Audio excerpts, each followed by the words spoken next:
अस्सलामुअलैकुम मेरे भाई, गुड मॉर्निंग। जॉग लाहौर में आप सबको खुश आमदीद कहते हैं जनाब। हस्ती मुस्कुराती और खूबसूरत सी सुबह के साथ मैं हूं मुनीबा आसिफ। इस उम्मीद और इस दुआ के साथ कि आप लोग इस वक्त जहां कहीं भी होंगे ठीक ठाक होंगे, खैरियत से होंगे, अपना ख्याल भी रख रहे होंगे और अपने से जो मुंसलिक लोग हैं उनका भी खूब ख्याल रख रहे होंगे। तो जनाब आज जो है ना, डायरेक्ट एक सवाल के साथ मैंने अपने प्रोग्राम का आगाज़ करना है। और अगर मैं आपसे एक सवाल करूँ कि मुझे ये बताएं कि वो कौन सा काम है जो लगता है आपको कि ज़िंदगी में बहुत ज़्यादा मुश्किल है, तो आप लोग क्या जवाब देंगे? वैसे तो इस सवाल के बहुत सारे जवाब बन सकते हैं, मगर इसका एक जवाब मुझे लगता है कि सबसे ज़्यादा मुनासिब है। वो ये है कि ज़िंदगी में सबसे ज़्यादा मुश्किल काम अपनी आला इक़दार को संभाल के रखना है, अपने ज़मीर की आवाज़ को ज़िंदा रखना है। मतलब यही कि हर हाल में अपने उसूलों और अपनी बातों पर हमने कायम रहना है। इसमें कोई शक भी नहीं है कि ये काम बड़ा मुश्किल लगता है, खासा मुश्किल भी है, लेकिन अगर कोई शख्स एक बार ये ठान ले तो फिर उसका फल उतना ही उसे मीठा भी मिलता है, उतना बड़ा मिलता है। क्या आप ये मुझे लगता है कि समझ पा रहे होंगे कि मैं उस बात की तरफ इशारा क्यों करना चाह रही हूँ? सिर्फ इसलिए कि मुझे बहुत हैरत होती है, बहुत ज़्यादा परेशानी भी होती है जब हम अपने मुआशरे को देखते हैं।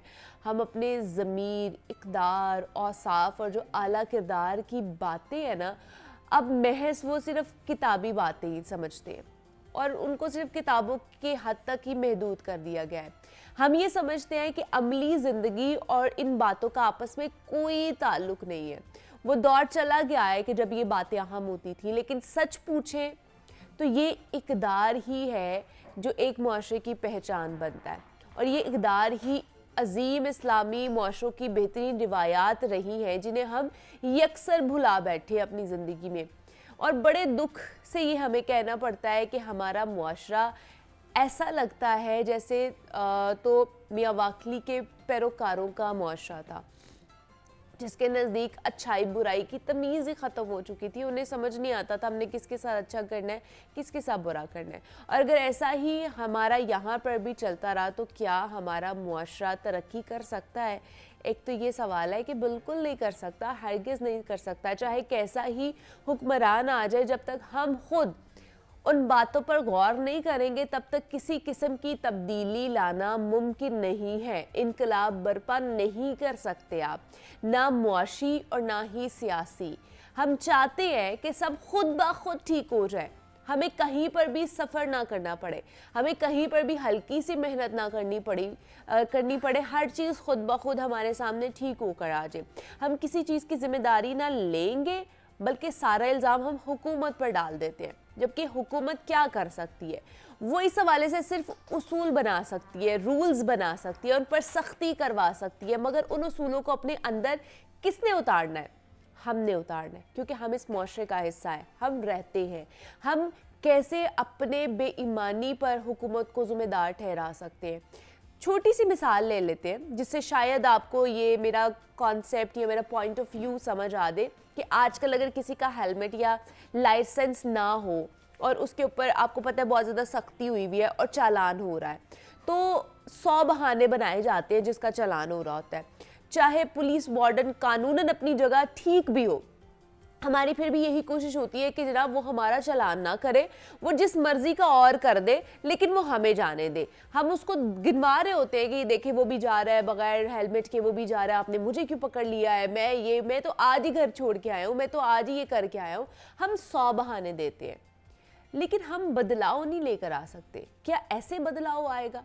हम दूसरों के ऊपर जिम्मेदारियां डाल के उनको हमेशा ये कह के जनाब हमारा तो कोई कसूर नहीं, इस तरह बदलाव लेकर आएंगे? ऐसे नहीं आता। हम क्यों नहीं समझ पा रहे कि जो उसूल है ये हमारे लिए, हमें एक जिम्मेदार शहरी बनाने के लिए हम क्यों इस बात को अपने ज़मीर के दायरे में शामिल नहीं कर पा रहे कि भाई इन कवानीन को फॉलो करना हमारी सबसे बड़ी जिम्मेदारी है, क्योंकि हम इस मुआशरे में रहते हैं। चाहे पुलिस वार्डन मौजूद हो ना हो, हमें चाहिए कि हमने वन वे की खिलाफ वर्जी नहीं करनी, हेलमेट, लाइसेंस, इशारे और बाकी जितने भी कवानीन मौजूद हैं उनकी खिलाफ वर्जी नहीं करनी है, और ये हमारा एक मुस्तकिल रवैया होना चाहिए।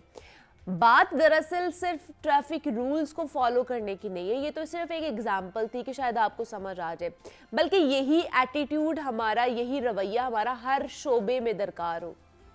क्योंकि ये रवैया हमें ये सिखाता है कि हम किसी भी ज़ाब्ते पर हुकूमती कवानीन या जुर्माने के डर से अमल ना करें, बल्कि उस लिए इस हवाले से काम करें कि वो हमारी ज़ात, हमारी शख्सियत का हिस्सा है, हमारी अंदरूनी इक़दार का हिस्सा है। ऐसा होगा तो ही बदगुमानी, करप्शन, अकरबा परवरी जड़ से ख़त्म होगी। ये जो जेलसी हो जाती है, एक दूसरे से लड़ाई झगड़ा हम लोग कर रहे होते हैं सिर्फ इन्हीं चीज़ों की बुनियाद पर, तो ये ख़त्म हो जाएगा। तभी लोग अपनी ज़िम्मेदारियों को फ़र्ज़ समझकर पूरा कर सकेंगे। ऐसा होगा तभी मुल्क के हर इदारे में तब्दीली लाई जा सकती है, वरना सिर्फ बातों की हद तक तो तब्दीली कब की आ गई हुई है। क्योंकि ये ज़मीर की तरबियत होती है, इसका फल माशरती लेवल पर भी मिलेगा और इनफरादी लेवल पर भी। ये फल ईमानदारी, बहादुरी और इंसाफ की सूरत में मिलता है। और ये किताबी बातें नहीं है, तो खुदारा इन्हें अमली बनाने के लिए थोड़ी सी मेहनत करें, क्योंकि ये हमारे ही हाथ में है और इन्हीं में हमारी कौम की बका भी है। अगर हम चाहते हैं कि हमारा मुआशरा ठीक हो, तो मैं दोबारा से वही बात करूँगी कि आपको सबसे पहले अपने गिरेबान में झांकना है कि हमारे अंदर कौन कौन सी ऐसी गलतियाँ हैं जो हमें चेंज करने की ज़रूरत है, फिर हम किसी और को चेंज कर सकते हैं। अगर हम अपने आप को चेंज नहीं कर सकते, तो आप किसी और से भी कभी भी ये तवक्को मत करें कि कोई और भी आपकी बात सुनकर चेंज होगा। आप अगर अमली जामा पहनाएंगे अपनी बात को और अपनी ज़ात से शुरू करेंगे, तो ऑटोमेटिकली बाकी चीज़ें भी चेंज होना शुरू हो जाती है, तब्दील होना शुरू हो जाती हैं। तो अगर आपने अपनी किस्मत बदलनी है, एंड एट दी एंड मैं यही कहूँगी कि अगर आपने अपनी किस्मत बदलनी है, अगर आप अपने हालात बदलना चाहते हैं, तो अपने हुकूक का, अपने फ़राइज़ का अच्छे तरीके से उनको एक्सप्लोर करें, उनको समझें और उनको अच्छे तरीके से इम्प्लीमेंट करने की कोशिश करें। और सबसे बड़ा जो आपका फ़र्ज़ है कि आपने 8 फरवरी को निकलना है, कुछ दिन बाकी रह गए। 8 फरवरी आम इंतखाबात का दिन है, उस दिन आपने निकलना है, अपने हक़ राय दही का इस्तेमाल करना है और उस हुकूमत को, उस बंदे को सिलेक्ट करना है जो आपके लिए काम करे, जो कौम के लिए काम करे। बस मैं यही कहूँगी, बाकी आप जो भी चाहें आप वो कर सकते हैं। अब कुछ सेहत के मुतालिक बात कर लेते हैं। और जदीद साइंसी तहकीकात ने ऐसे बहुत से दरख्तों, सब्जियों और फलों के बारे में हमें बेशबहा इंफॉर्मेशन दी है, जिन्हें बजा तौर पर अगर करिश्माती पौधे कहा जाए ना, तो मेरे ख्याल से गलत नहीं होगा। जदीद साइंसी तहकीकात के नतीजे में अहमियत हासिल करने वाला एक पौधा है जिसको मोरिंगा भी कहा जाता है, जिसे उर्फ़ आम में सुहांजना भी कहा जाता है। और इसके पत्तों में दूध से 2 गुना ज़्यादा प्रोटीन और 4 गुना ज़्यादा कैल्शियम मौजूद होती है। और हैरत अंगेज़ तौर पर इसके पत्तों में गाजर से 4 गुना ज़्यादा विटामिन ए, बहुत से फलों से 7 गुना विटामिन और सी, और केले से 3 गुना ज़्यादा पोटाशियम और दही से 2 गुना ज़्यादा प्रोटीन पाई जाती है। ना सिर्फ पत्ते, सुहांजना में अहम ग़िज़ाई और तिब्बी फ़वाइद के हामिल अज्जा वाफिर मकदार में पाए जाते हैं, जिसमें बहुत सारे विटामिन आ जाते हैं, कैल्शियम है और भी बहुत सारी ऐसी चीज़ें हैं जो हमारी सेहत के लिए बहुत ज़्यादा अच्छे हैं। तो ये सिर्फ एक चीज़ के बारे में हम आपको बता रहे हैं जिसमें इतनी सारी आपको न्यूट्रिएंट्स मिलेंगे कि आपको कुछ और खाने की ज़रूरत ही नहीं पड़ेगी। लेकिन वाकई क्या ये सारी चीज़ें इसमें मौजूद हैं? अगर मौजूद हैं तो हमें इसका इंटेक कैसे करना चाहिए, कैसे नहीं करना चाहिए, किन को खाना चाहिए और किन को नहीं खाना चाहिए, इसके हवाले से भी हमें इंफॉर्मेशन होना बहुत इम्पॉर्टेंट है। तो हमारे साथ इन स्टूडियोज़ में मौजूद है सारा फारूकी है, क्लिनिकल न्यूट्रिशनिस्ट एंड डाइटिशियन है। सारा आपको वेलकम कहती जागो लाहौर में। कैसी हैं आप? मैं ठीक, अल्लाह का शुक्र। आप सुनाएं? मैं भी बिल्कुल ठीक ठाक। सारा सबसे पहले बताइए, सुहांजना ये जिसे मोरिंगा पाउडर का मोरिंगा कहा जाता है, आजकल हर जगह बहुत सारी इस हवाले से इंफॉर्मेशंस भी आ रही है और लोग बात भी कर रहे हैं मोरिंगा खाना चाहिए, सुहांजना के पत्ते और पाउडर। है क्या ये एक्चुअली में मोरिंगा पाउडर या सुहांजना? इसे आप हर्बल प्रोडक्ट भी कह सकते हैं, हर्ब है बेसिकली। ओके। और दूसरा ये देखा जाए तो ये बहुत ही आसानी से हर जगह वैसे अवेलेबल रहता है। इसके दरख्त भी, मतलब अब ये सोचें कि मेरे बचपन में भी हमारा जहाँ पे घर पहले होता था वहाँ पे भी इसके दरख्त मौजूद थे। तो देंगे इसके, अब ये इसको इम्पोर्टेंस ज़्यादा इसलिए मिल रही है क्योंकि लोगों को पता चल रहा है कि इसके फ़ायदे क्या हैं, और इसके फ़ायदे बहुत ज़्यादा हैं। और जितने भी अभी आपने न्यूट्रिएंट्स का जिक्र जी। किया वो वाकई उसके अंदर मौजूद अच्छा, है। वाओ। और सबसे पहले तो इम्पॉर्टेंट चीज़ ये है कि ये आपको एनर्जी प्रोवाइड करता है। अगर आप That's अर्ली good. मॉर्निंग इसका इस्तेमाल करते हैं, हाँ। चाहे चाय में यूज़ करें, किसी स्मूदी में यूज़ करें, तो आपको ये अच्छी एनर्जी प्रोवाइड करता है। गुड अमाउंट ऑफ कैलोरीज हैं इसके ओके। अंदर। उसके अलावा अगर आप देखें तो ये स्किन के लिए बहुत अच्छा है, बालों के लिए, स्किन के लिए बहुत अच्छा है, क्योंकि आपने वाओ। बताया इसमें एंटीऑक्सीडेंट्स हाँ, मौजूद हैं, इसमें विटामिन ए मौजूद है, आयरन मौजूद है, जो कि स्किन के लिए it's very important. At the same time ये आपको जो लोग एनीमिक हैं, जिनको एनीमिया का मसला है, वो लोग भी अगर इसका यूज़ करें तो उनके लिए भी बहुत फ़ायदेमंद है, क्योंकि इसके अंदर आयरन की मिकदार बहुत अच्छी क्वान्टिटी में, मतलब अच्छा। आप देखें आपकी डेली जितनी रिक्वायरमेंट होती है उसमें से 30% इसके अंदर जो है मौजूद बात है, है, वो भी सिर्फ 2 to 3 टीस्पून अगर आप इसके इस्तेमाल करते हैं डेली बेसिस पे। उसके अलावा कैल्शियम की बहुत अच्छी मिकदार है इसके अंदर, आपकी हड्डियों को मजबूत करने के लिए, ख़ासतौर पे जिनको हड्डियों का दर्द वगैरह रहता है, जिन ख़वातीन को या जिन मर्दों को ये इशू रहता है, वो भी इसका डेली बेसिस पे यूज़ करें तो उसके लिए भी ये बहुत ज़्यादा फ़ायदेमंद है। मतलब इसमें ऐसी ऐसी चीजें मौजूद हैं जो हम लोग अलग अलग से इनटेक कर रहे होते हैं जिनका, और वो सारी चीजें हमें इसी पैकेज में मिल जाएंगी। हाँ जी, सब कुछ आपको इसी के अंदर मिलेगा। यहाँ तक कि कुछ रिसर्चेस के मुताबिक ये डायबिटीज़ के लिए भी अच्छा है, क्योंकि इसमें फ़ाइबर की मिकदार बहुत अच्छी क्वांटिटी में है, मतलब इसमें फ़ाइबर बहुत अच्छी क्वांटिटी में, तो इससे फिर ये है कि आपका कोलेस्ट्रॉल भी कंट्रोल रह रहा है। जिनको ख़ास तौर पे कोलेस्ट्रॉल का इशू है या ज़्यादा रहता है, ट्राइग्लिसराइड लेवल्स ज़्यादा रहते हैं, तो वो इसका इस्तेमाल करें तो वो नीचे आ जाएगा। एट द सेम टाइम ये आपके ब्लड शुगर लेवल को कंट्रोल करने में हेल्प करता है। हाँ जी, और फिर ये साथ ही साथ ब्लड प्रेशर भी ऑटोमेटिकली आपका जो है कंट्रोल रहता है, इसके कंट्रोल साथ। रहता है। क्या बात है। तो इसमें जिस तरह मैं बात कर रही थी कि इसमें प्रोटीन जो है वो कितनी ज़्यादा पाई जाती है, कि दूध दही के अंदर जो प्रोटीन है उससे भी 2 गुना 4 गुना ज़्यादा प्रोटीन इसमें है, कैल्शियम इसके अंदर है, आयरन इसके अंदर है, तो ये हमारे ओवरऑल अगर पूरी बॉडी की बात की जाए तो उसके लिए ये बहुत अच्छी चीज़ है। बहुत अच्छी चीज़ है। अभी जैसे आपने प्रोटीन्स की बात की है, प्रोटीन्स में भी एक इंपॉर्टेंट चीज़ है, इसमें एसेंशियल अमाइनो एसिड्स मौजूद हैं। एसेंशियल अमाइनो एसिड्स वो होते हैं जो आपकी बॉडी खुद से नहीं बना सकती और लाजमी आपको वो डाइट में ऐड करना होता है। वो चाहे आप गोश्त वगैरह की उससे ऐड करें या फिर आप चिकन फिश यूज़ करें तो उससे आपको मिलता है। लेकिन अब आप ये देखें, इस पौधे में भी ये सारे एसेंशियल अमाइनो एसिड्स आपके मौजूद हैं। अगर आप इसका इंटेक करते हैं तो ये आपकी मसल बिल्डिंग में भी हेल्प कर रहा है, और दूसरे भी जितने भी प्रोटीन्स की जो और फंक्शंस हैं उसमें भी आपको हेल्प करता है, रिपेयर एंड ग्रोथ में ये आपको हेल्प करता है। और ख़ास तौर पे वो लोग जो कि वेट ट्रेनिंग करते हैं या फिर मसल बिल्डिंग करना चाहते हैं, वो भी इसका इस्तेमाल कर सकते हैं, क्योंकि इसमें प्रोटीन की बहुत अच्छी क्वांटिटी मौजूद है।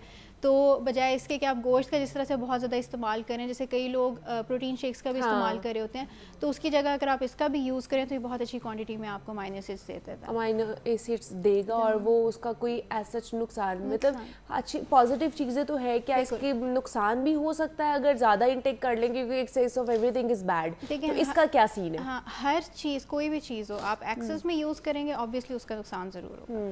तो इसके साथ भी ऐसे ही है, अगर आप बहुत ज़्यादा क्वांटिटी में यूज़ करते हैं, कई लोगों को एलर्जिक रिएक्शंस भी हो जाते हैं, स्टमक अपसेट हो जाता है, डायरिया हो जाता है, एब्डोमिनल पेन बहुत ज़्यादा होती है, ज़्यादा इसका यूज़ नहीं करना चाहिए। डेली बेसिस पे अगर आप, जैसे कुछ लोग 1 to 2 टीस्पून्स यूज़ करते हैं, कुछ लोग 3 टीस्पून यूज़ करते हैं, दैट इज़ इनफ, या 1 टेबलस्पून भी आप इसका डेली का इस्तेमाल करें तो भी ठीक है। लेकिन ये नहीं कि पूरा दिन आप सुबह भी ले रहे हैं, शाम में भी ले रहे हैं और डेली बेसिस पे ले रहे हैं, तो फिर एक पॉइंट आता है कि आपको फिर मतलब इस तरह के इश्यूज़ जो हैं आना शुरू हो सकते हैं।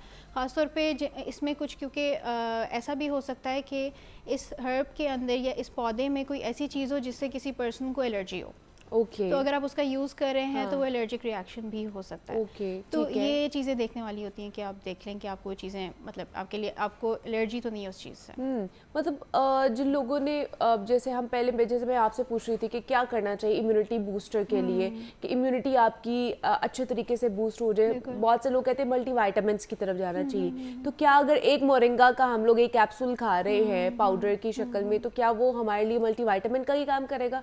मल्टीविटामिन का तो काम नहीं करेगा, लेकिन ऑब्वियसली इसमें बहुत सारे विटामिन्स मौजूद हैं जो कि इम्यूनिटी को स्ट्रॉन्ग करने में हेल्प करते हैं, क्योंकि प्रोटीन्स भी मौजूद है, इसमें विटामिन के मौजूद है, इसमें और बहुत सारे कैल्शियम है, आयरन है, हाँ जी, तो वो आपके ऑटोमेटिकली इम्यूनिटी को बढ़ाने में हेल्प करता है। तो आप इसका इस तरह से इस्तेमाल कर सकते हैं, इम्यूनिटी स्ट्रॉन्ग करने में ज़रूर हेल्प करेगा। तो आप ये यूज़ कर सकते हैं डेली बेसिस पे भी, अगर आप यूज़ करें ना तो कुछ अरसे के बाद इम्यूनिटी काफ़ी हद तक आपकी अच्छी स्ट्रॉन्ग हो जाती है। अच्छा, ये इसका सिर्फ पाउडर की शक्ल में इसका इस्तेमाल इस्तेमाल है या किसी और तरीके से भी इसका लोग इस्तेमाल कर कैप्सूल्स सकते के हैं? फॉर्म में भी यूज़ करते हैं, लेकिन उसके अलावा अब आपने ये देखना है आप यूज़ किस तरह से करना चाहते हैं। जैसे पानी में कई लोग सिर्फ पानी में ऐड करके यूज़ कर लेते हैं, पानी गर्म करके उसमें ऐड कर लिया। कई लोग कहवा बना लेते हैं, कई लोग जो है स्मूदीज़ में ऐड कर लेते हैं, कई लोग सालन वगैरह में भी ऐड कर सकते हैं। हाँ जी, आराम से, मतलब जो भी आप घर में बना रहे होते हैं चीज़, तो उसमें अगर आप 1 टीस्पून भी ऐड कर दें तो वो ठीक हो, मतलब आपके सालन में वो जो है मिल जाएगा, उसका टेस्ट नहीं आएगा ऐसा। अच्छा, तो ये है कि कई लोग उसमें भी यूज़ करते हैं, तो वो डिपेंड करता है कि किसकी क्या प्रेफरेंस है, उस तरह से इस्तेमाल करना। मतलब ये किसी भी तरीके से use यूज हो किया सकता जा है, सकता आराम है, से कोई use इसका किया कोई नेगेटिव इम्पैक्ट नहीं आएगा नहीं। अगर आप किसी और चीज के साथ आप खा रहे हैं। चाहे कहवा जो है आपने बना लिया उसके ऊपर आपने ऐड करना है, उस तरह से कर लें, या आप उसे बॉईल कर लें साथ में ही, ठीक। तो दोनों तरीके से इसको इस्तेमाल लेकिन किया जा इसका बेस्ट टाइम क्या है यूज करने का, जो जिसके इफेक्ट्स हैं वो भी हमें विजिबल अर्ली हो? मॉर्निंग यूज़ करें तो बेहतरीन है। हाँ, अच्छा, मॉर्निंग में अपने ब्रेकफास्ट के साथ, जैसे आपने जहाँ चाय लेनी होती है वहाँ कहवा इसका इस्तेमाल कर लें तो बेहतरीन है। उस वक्त आप ले सकते हैं मिड मॉर्निंग में, या इवनिंग के स्नैक के तौर पे भी आप यूज़ कर सकते हैं। अच्छा। तो ये टाइम का इतना नहीं है। अब कुछ लोग बहुत ऐसे भी मैंने देखे हैं जो अर्ली मॉर्निंग उठ के ब्रेकफास्ट से पहले प्री ब्रेकफास्ट में इसके 2 कैप्सूल्स खा लेते हैं और उसके बाद फिर बिल्कुल ले ब्रेकफास्ट सकते करते हैं, हैं। बिल्कुल ले सकते हैं। वो यही है कि आपको कब सूट करता है। कई लोगों को अर्ली मॉर्निंग नहीं सूट कर रहा होता तो वो फिर मिड मॉर्निंग में ले लेते हैं, तो डिपेंड करता है। अर्ली मॉर्निंग आप लेना चाहते हैं तब ले लें, या मिड मॉर्निंग के टाइम पे ले लें, तो कोई मसला नहीं है, आप यूज़ कर सकते हैं। आप अपने तरीके से किसी भी टाइम यूज कर सकते हैं, लेकिन मॉर्निंग में यूज करें, रात में ना यूज करें, वो ज्यादा बेहतर है। सिर्फ एडल्ट्स नहीं, बच्चे भी इस्तेमाल कर सकते हैं। बच्चों के लिए भी उतना ही ज़्यादा फ़ायदेमंद है, क्योंकि इसमें आयरन, विटामिन ए, ये सारी चीज़ें मौजूद हैं। तो ये एंटीऑक्सीडेंट्स, एंटी इन्फ्लेमेटरी प्रॉपर्टीज़ इसके अंदर हैं। आपकी बॉडी में कोई इन्फेक्शन वगैरह है तो उसको कम करने में ये हेल्प करता है। तो बच्चे भी इसका जो है यूज़ कर सकते हैं, ये क्योंकि नज़र के लिए भी उतना ही अच्छा है, क्योंकि उसमें विटामिन ए मौजूद है। जहाँ हम गाजरें सजेस्ट कर रहे होते हैं, वहाँ मोरिंगा भी आप इस्तेमाल कर सकते हैं, तो उससे भी आपकी नज़र जो है बेहतर हो सकती है। या अगर प्रॉब्लम होने वाली है तो उसको प्रिवेंट किया जा सकता है। लेकिन बच्चों को फिर किस फॉर्म में दें, क्योंकि बच्चे थोड़े से नखरे करते हैं। उनको बड़े तो खा लेते हैं ना कि हमारी सेहत का मामला है, हमने सेहतमंद रहना है, बच्चे नहीं इस चीज़ को केटर करते। अच्छा, बहुत सारी रेसिपीज़ हैं जिसमें आप स्नैक्स बनाते हैं ना, वहाँ आप थोड़ा सा अगर अंदर इसको ऐड कर देना तो ये ऑटोमेटिकली उसका मतलब टेस्ट का पता नहीं चलता। ये बिल्कुल ही जिसे कहते हैं कि थोड़ी क्वांटिटी में आपने ऐड करना है, हाफ टी स्पून, 1 इसका टेस्ट है कुछ ना कुछ। हाँ जी होता है, तो मतलब थोड़ा सा हल्का बिटर होता है टेस्ट। लेकिन ये कि अगर आपका वो टेस्ट पर डेवलप हो जाए, उसके लिए आप जो है उसको आहिस्ता आहिस्ता ऑब्वियसली हैबिट बन जाती है, तो फिर आपको इतना फील नहीं होता। तो बच्चों को डिफरेंट रेसिपीज के अंदर दिया जा सकता है। बिल्कुल। स्टार्टिंग में जब मैंने स्टार्ट किया था लेना, तब मुझे भी उसका टेस्ट थोड़ा सा अजीब सा लगता था कि ये थोड़ा बिटर सा है, लेकिन फिर आहिस्ता आहिस्ता आपको जो है आदत हो जाती है, फिर इतना इशू नहीं होगा। अच्छा, बहुत से सोशल मीडिया पे क्योंकि ये चीज़ें चल रही होती है, अपने अपने रिव्यूज़ दे रहे होते हैं लोग। अब कुछ लोग कहते हैं जी मोरिंगा पाउडर खाने से हमारा वेट लूज भी होता है, वाकई ऐसा है? वेट लॉस में इस तरह से हेल्पफुल है क्योंकि इसमें फाइबर की क्वांटिटी ज़्यादा है। तो ये आपको फुल करने में हेल्प करता है, और एट द सेम टाइम जब आप फुल रहेंगे तो आपको भूख कम लगेगी। तो इस तरह से इसके फ़ायदे हैं। डायरेक्टली इसका वेट लॉस पे इम्पैक्ट नहीं है, लेकिन कुछ रिसर्चेस कहती हैं कि समवट ये आपका जो है वेट लॉस करने में जो है हेल्पफुल साबित हुआ। हेल्पफुल होता है ये आपके वेट लॉस में भी, लेकिन ये नहीं करना कि हर चीज़ खा जानी उसके बाद आपने कहना है कि मैंने मोरिंगा का पाउडर खा लिया और मेरा वेट लॉस हो जाएगा। हाँ, ये चीज़ नहीं करनी है, क्योंकि कई दफ़ा आप हाई कैलोरी इंटेक आप कर लेते हैं, आप खा लेते हैं, उसके बाद ऊपर से अगर आप इसको जितनी दफ़ा भी लेंगे कोई फ़ायदा नहीं होगा, तो इससे वेट लॉस नहीं होगा। डायरेक्ट इसका कोई लिंक नहीं है, लेकिन इनडायरेक्टली ये वेट लॉस में हेल्प करता है क्योंकि इसमें फाइबर ज़्यादा होता है। फाइबर ज़्यादा होता है। लेकिन एक तो हमने ये बात कर ली कि सब लोगों के लिए बहुत अच्छा है, लेकिन कुछ ऐसे लोग भी हैं जिन्हें ये नहीं खाना चाहिए, जिनकी वजह से उनकी कॉम्प्लिकेशंस मज़ीद बढ़ सकती हैं। बिल्कुल, प्रेगनेंसी में जैसे नहीं लेना चाहिए। अच्छा। अर्ली प्रेगनेंसी में जो है ये अलाउड नहीं है, ना लें। और कुछ वैसे तो ऐसा कोई इस तरह की डिजीज़ नहीं है, लेकिन बहुत ज़्यादा एक्सेस क्वांटिटी में अगर आप यूज़ करते हैं तो किडनी स्टोन्स होने के भी चांसेस होते हैं। तो इस तरह के हेल्थ इश्यूज इससे हो सकते हैं। वही बात है कि अगर आप बहुत ज़्यादा क्वांटिटी में यूज़ करें, 1 to 2 टीस्पून कुछ भी नहीं कहता अगर आप डेली बेसिस पे इसका यूज़ करते हैं। 1 to 2 टीस्पून जो है पर डे आप ले सकते हैं। लेकिन जिस तरह सारा ने कहा है कि जो प्रेग्नेंट ख़वातीन हैं या जो कंसीव करना चाह रही है वो ना ले तो ज़्यादा बेहतर है। या आपने जो कंसल्ट कर लें अपने न्यूट्रिशन से, अपनी डाइटिशियन से, ताकि वो आपको अच्छे तरीके से बता सके कि आपने किस पैटर्न के ऊपर चलना है और क्या खाना है क्या नहीं खाना, क्योंकि ये दिन बड़े उनके सेंसिटिव होते हैं और इम्पॉर्टेंट भी होते हैं। तो इसमें आपने बड़ा एहतियात करके जो भी चीज़ लेनी है, पहले आप कंसल्ट कर लें कि आप ये कंज्यूम कर सकते हैं। अपने ओन पे कंज्यूम नहीं करना, क्योंकि बहुत सारी चीज़ें हम इंटरनेट पे देख रहे होते हैं कि इसके बहुत ज़्यादा फ़ायदे हैं, तो हम कभी भी उसको इस्तेमाल कर सकते हैं, ऐसा नहीं है। बहुत सारी चीज़ें होती हैं जो कि रिएक्शन दे सकती हैं, एलर्जिक रिएक्शन दे सकती हैं, कोई और कॉम्प्लिकेशन पैदा कर सकती हैं, तो इसलिए बेहतर है कि कंसल्ट पहले कर लें। अच्छा, कंसल्ट कर लें। अच्छा, दूसरा मुझे बताएं कि अब तो ये हमें मार्केट में भी इजीली अवेलेबल होता है, पैकेट्स के अंदर भी है, तो किस तरह हमें पता चलेगा कौन सा हमने खाना है, कौन से, ये सारे ही हम खा सकते हैं? देखें, ये तो कहना खुला मुश्किल भी है। मिल रहा है ना? हाँ जी, क्योंकि मार्केट में अगर आपको कोई अच्छा ब्रांड पता है जो कि ये ऑर्गेनिक वैसे देते हैं, बहुत सारे ऑर्गेनिक अच्छा। भी इस तरह के मार्केट में ब्रांड्स हैं जो कि आपको अच्छी क्वांटिटी में जो है और अच्छी वो देते हैं, मतलब सही अमाउंट देते हैं इसकी, तो आप इस्तेमाल कर सकते हैं। अच्छा, मतलब वो अगर खुला मिल रहा है लोगों को तो वो उसका भी यूज़ कर सकते हैं या नहीं यूज़ कर सकते हैं, इस्तेमाल कर सकते हैं अगर आपको पता है कि वो ठीक आ रहा है तो, क्योंकि आप सब पे तो आपकी नज़र नहीं होती है, तो क्योंकि अगर देखा जाए ना, वो बाकी जो चीज़ें जो पैकेट में बंद होती है वो उसमें प्रिजर्वेटिव्स भी डाले हुए होते हैं उन्होंने उसको लॉन्ग लास्टिंग करने के लिए, तो हमें तो नहीं पता ना कि किसने क्या किया। इसके बारे में ये मैं आपको बता दूं कि अगर आप इसे ज़्यादा देर तक अपने कैबिनेट में बंद रखेंगे और ये क्लोज्ड रहेगा और इसको हवा नहीं लगेगी तो इसमें कीड़े भी पड़ जाते हैं।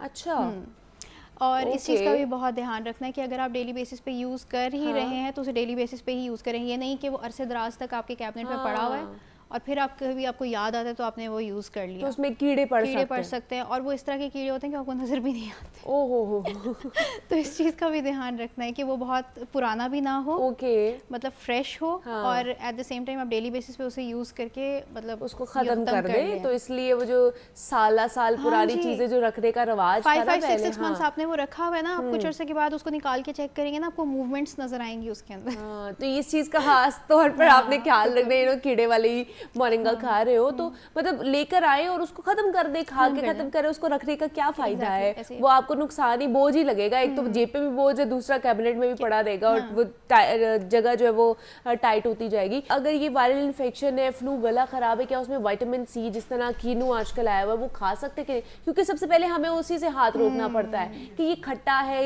ये नहीं खाना, ये और ज्यादा बलगम करेगा और ज्यादा फ्लू करेगा, गला खराब करेगा। क्या वो खाना चाहिए, नहीं खाना चाहिए? खाना चाहिए, बिल्कुल खाना चाहिए। आपको जो खट्टे वाले तो बिल्कुल नहीं, जो दूसरे वाले मीठे वाले, हाँ जी, तो वो आप उनका इस्तेमाल कर सकते हैं, उनके जूसेस भी पी सकते हैं, कोई इशू नहीं है, बल्कि बहुत अच्छा है। खासतौर पे अगर आपको इन्फेक्शन है तो उसमें हेल्प, उसको कम करने में जो है हेल्प करेगा ये। उसमें इम्यूनिटी को भी बूस्ट करता है ना विटामिन सी। बिल्कुल, एंटीऑक्सीडेंट्स मौजूद हैं और ये आपकी इम्यूनिटी को भी स्ट्रॉन्ग करने में हेल्प करेगा, तो ऑटोमेटिकली जो है आप बीमारी से बाहर जल्दी आ जाएंगे। लेकिन सबसे पहले अपनी डाइट पे ध्यान दें, फिर उसके बाद कोई मल्टीविटामिन या बाकी चीजें खाएं। सबसे पहले डाइट अपनी अच्छी करें। तो हमारे साथ सारा फारूकी, क्लिनिकल न्यूट्रिशनिस्ट, हमारे साथ मौजूद थी। सारा, बहुत शुक्रिया आपके वक्त का कि आप यहाँ पर आई। हम बात करते हैं मोरिंगा पाउडर के हवाले से कि उसका इस्तेमाल किस तरह हमें करना है। तो यहाँ पे एक छोटी सी ब्रेक लेते हैं और मिलते हैं इस ब्रेक के बाद।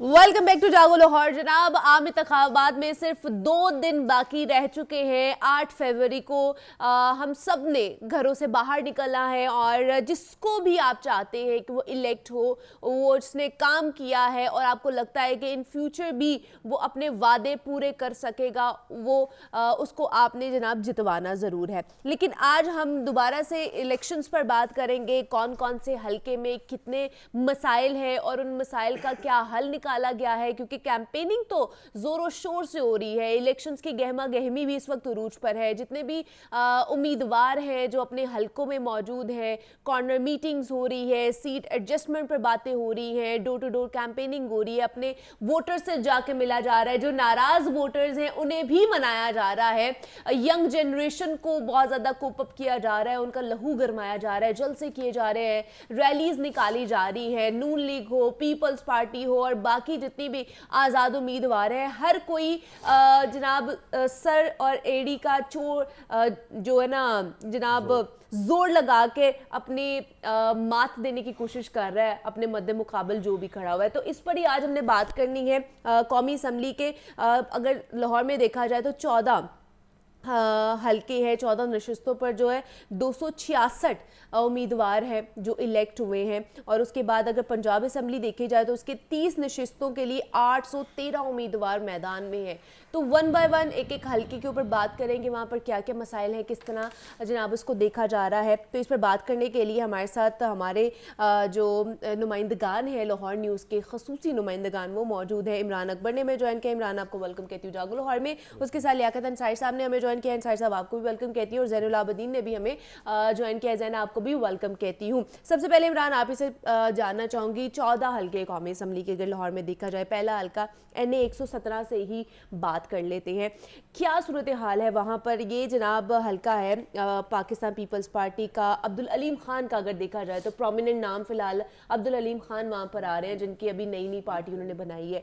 तो वहाँ पर क्या मसाइल आपको नज़र आ रहे हैं और किस तरह उसको हल करने के हवाले से लोगों ने कैंपेनिंग की है? मंशूर क्या है इनका? जी बहुत शुक्रिया मुनीबा।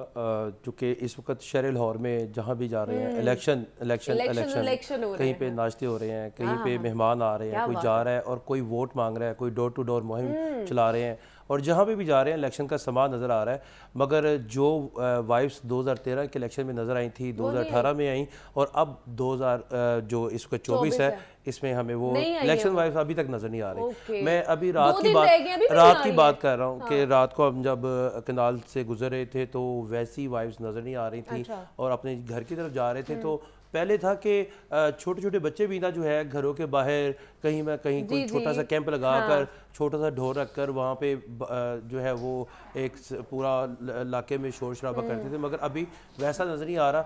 चलें जैसा भी है, आपने इलाके के मसाइल की बात की तो इस वक्त NA 117 कौमी असम्बली का हल्का है जो शादरा, बदामी बाग, टुवर्ड तमाम ये जितने भी इलाके हैं उनको ये कवर करता है। इसमें जो इस वक्त की मजमूई तौर पर सूरत हाल है वो आज आखिरी दिन है इलेक्शन कैंपेन का। आज 6 फरवरी है, कल 7 है। कल 7 के दिन सारे अरेंजमेंट्स होने हैं, इन्होंने अपने पोलिंग एजेंट्स के साथ मिलकर सारा कुछ करना है और 8 फरवरी को इलेक्शन शुरू हो जाना है। इलेक्शन जो है वो 8 फरवरी की सुबह से ही शुरू हो जाना है। लोगों को उठाना है, नाश्ता कराना है, ट्रांसपोर्टेशन देनी है, तमाम तर मामला चल रहे हैं। इलाके के मसाइल की तरफ आए तो इलाके के मसाइल की तरफ आए तो 2023 लाहौर शहर के लिए बड़ा बेहतरीन रहा है। अच्छा, क्योंकि अगर शादरा की बात करें ना तो शादरा में इस वक्त 2 ब्रिजेस बन चुके हैं, ठीक है, जो और कितनी देर से अल्तवा का शिकार हो रहे थे। बिल्कुल, अगर आप रावी क्रॉस करते हैं तो वैसा शादरा नजर ही नहीं आता, आपको इस तरह लगता है कि आप वापस लाहौर शहर में आ गए हैं। बिल्कुल ऐसे ही है। अब ये तो होगी एक ऐसी रोड जो इमामिया कॉलोनी फाटक और आगे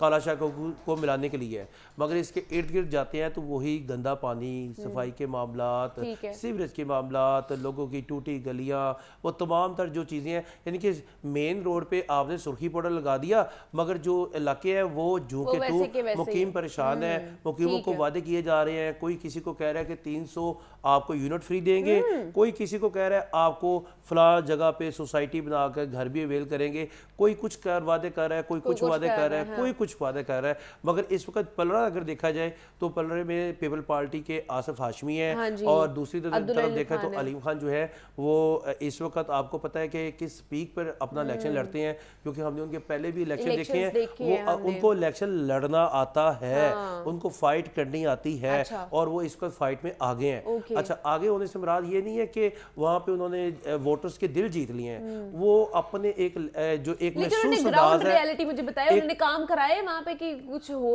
के ना अभी तो 4 साल बाद दोबारा जागे हैं, अभी कहाँ से काम करवाने, अभी मतलब इतने अगर वो एक्टिव हुए हैं तो अभी सिर्फ वादे अभी वादे हैं। जारी बात है इलेक्शन में गवर्नमेंट में आएंगे, कोई काम शाम शुरू होंगे, फिर उसके बाद होगा। यहाँ पर अगर मजमूई तौर पर देखा जाए तो शादरा बदामी बाग का इलाका है, इसमें कुल जो आबादी है 9 लाख से जायद है और इसी तरह जो रजिस्टर्ड वोटर्स की तादाद है वो 5 लाख से जायद है। मर्द वोटर्स की तादाद जो है वो 2,82,000 है। इसी तरह खातीन वोटर्स की तादाद 2,32,000 है। मगर ये इलाका इंतहाई छोटा इलाका है। अच्छा, ये NA 117 के हिसाब से अगर देखा जाए ना तो NA 118 जो है वो बहुत बड़ा इलाका है। वहाँ पे वोटर्स की तादाद भी बहुत ज्यादा है, वहाँ पे वोटर्स की तादाद भी बहुत ज्यादा है, वहाँ पे खातीन वोटर्स की तादाद भी बहुत ज्यादा है, मर्द वोटर्स की तादाद भी बहुत ज्यादा है। मगर इस वक्त शहर लाहौर की अगर बात की जाए तो निगरान गवर्नमेंट को हम ये कह सकते हैं, क्रेडिट दे सकते हैं मौसम रजा नकवी ने बहुत अच्छा काम किया है। एक साल पूरा उन्होंने ऐसे लगा कि वो कोई सियासी जमात से आए। हाँ जी, बेशक ये तो है, ये उनका काम, उनको जो क्रेडिट देना बनता है वो तो हम उनको वक्तन फवक्तन देते ही रहते हैं। सीएम आए तो वो इसी तरह ही डिलीवर करेगा, जो किसी के आगे जवाबदेही नहीं है। ना उनका मुझे पता समझ नहीं आ रही, जो नया सीएम आएगा उसके पास कोई काम बचेगा नहीं, ना उनका कोई, ना किसी प्राइम मिनिस्टर को जवाब देते, ना किसी पार्टी के सरबराह को जवाब देते, ना किसी कैबिनेट को जवाब देते, ना किसी एमपी को जवाब देते, ना एमएनए को। सारे फंड्स उनकी स्वाबदी पे जहां मर्जी लगा ले। उन्होंने एक ऐसी मिसाल कायम कर दी है कि अब जो अगला सीएम आएगा ना, उसके लिए थोड़ी सी परेशानी होगी। नहीं, उसको रात को 4 बजे तक 5 बजे तक जागना पड़ेगा, लोगों के लिए सोचना पड़ेगा, बाहर निकलना पड़ेगा। वो जागते रहे, वो काम करते रहे, सिर्फ ये सोच लें कि क्या उनको ये काम करने चाहिए थे या नहीं करने चाहिए थे, इस चीज के ऊपर भी डिबेट होनी चाहिए। गो हेड मिला तो हुआ ना, ये भी तो है कि गो हेड मिला। मैं ये कहता हूँ, मैं उनकी जात पे नहीं जाता, मैं कहता हूँ मेरा लाहौर शहर जो है वो खूबसूरत बने, चाहे कोई भी काम कर जाए। 2023 हो, 2022 में भी कोई काम नहीं हुआ, 2021 में भी नहीं हुआ। चले जी, हमजा शहबाज के हलके में चलते हैं। एनडीए 118 क्या कहेंगे, क्या सूरत हाल है वहाँ की? इनसाइड साहब, क्या लगता है आपको कौन जीतेगा वहाँ से? और सबसे पहले तो बताइए वहाँ की सूरत हाल क्या है? देखिए, एनडीए 118 जो है वहाँ से शहबाज शरीफ साहब के फर्जंदे अर्जमंद हमजा शहबाज साहब कैंडिडेट हैं, और कह लें कि अकेले ही शेर मैदान में है। जो मद्दे मुकाबल असल उम्मीदवार हैं वो तो जेल से इलेक्शन लड़ रही हैं, आलिया हमजा। हाँ, लेकिन यहाँ पर तहरीके लब्बैक वाले उन्हें टफ टाइम दे रहे हैं। एक दो दफा जो उन्होंने पीपल्स पार्टी का कोई चांस नहीं। पीपल्स पार्टी को उम्मीदवार तो मौजूद है यहाँ पर, शाहिद अब्बास है, लेकिन असल बात यह है कि कैंपेन हमजा शहबाज कर रहे हैं।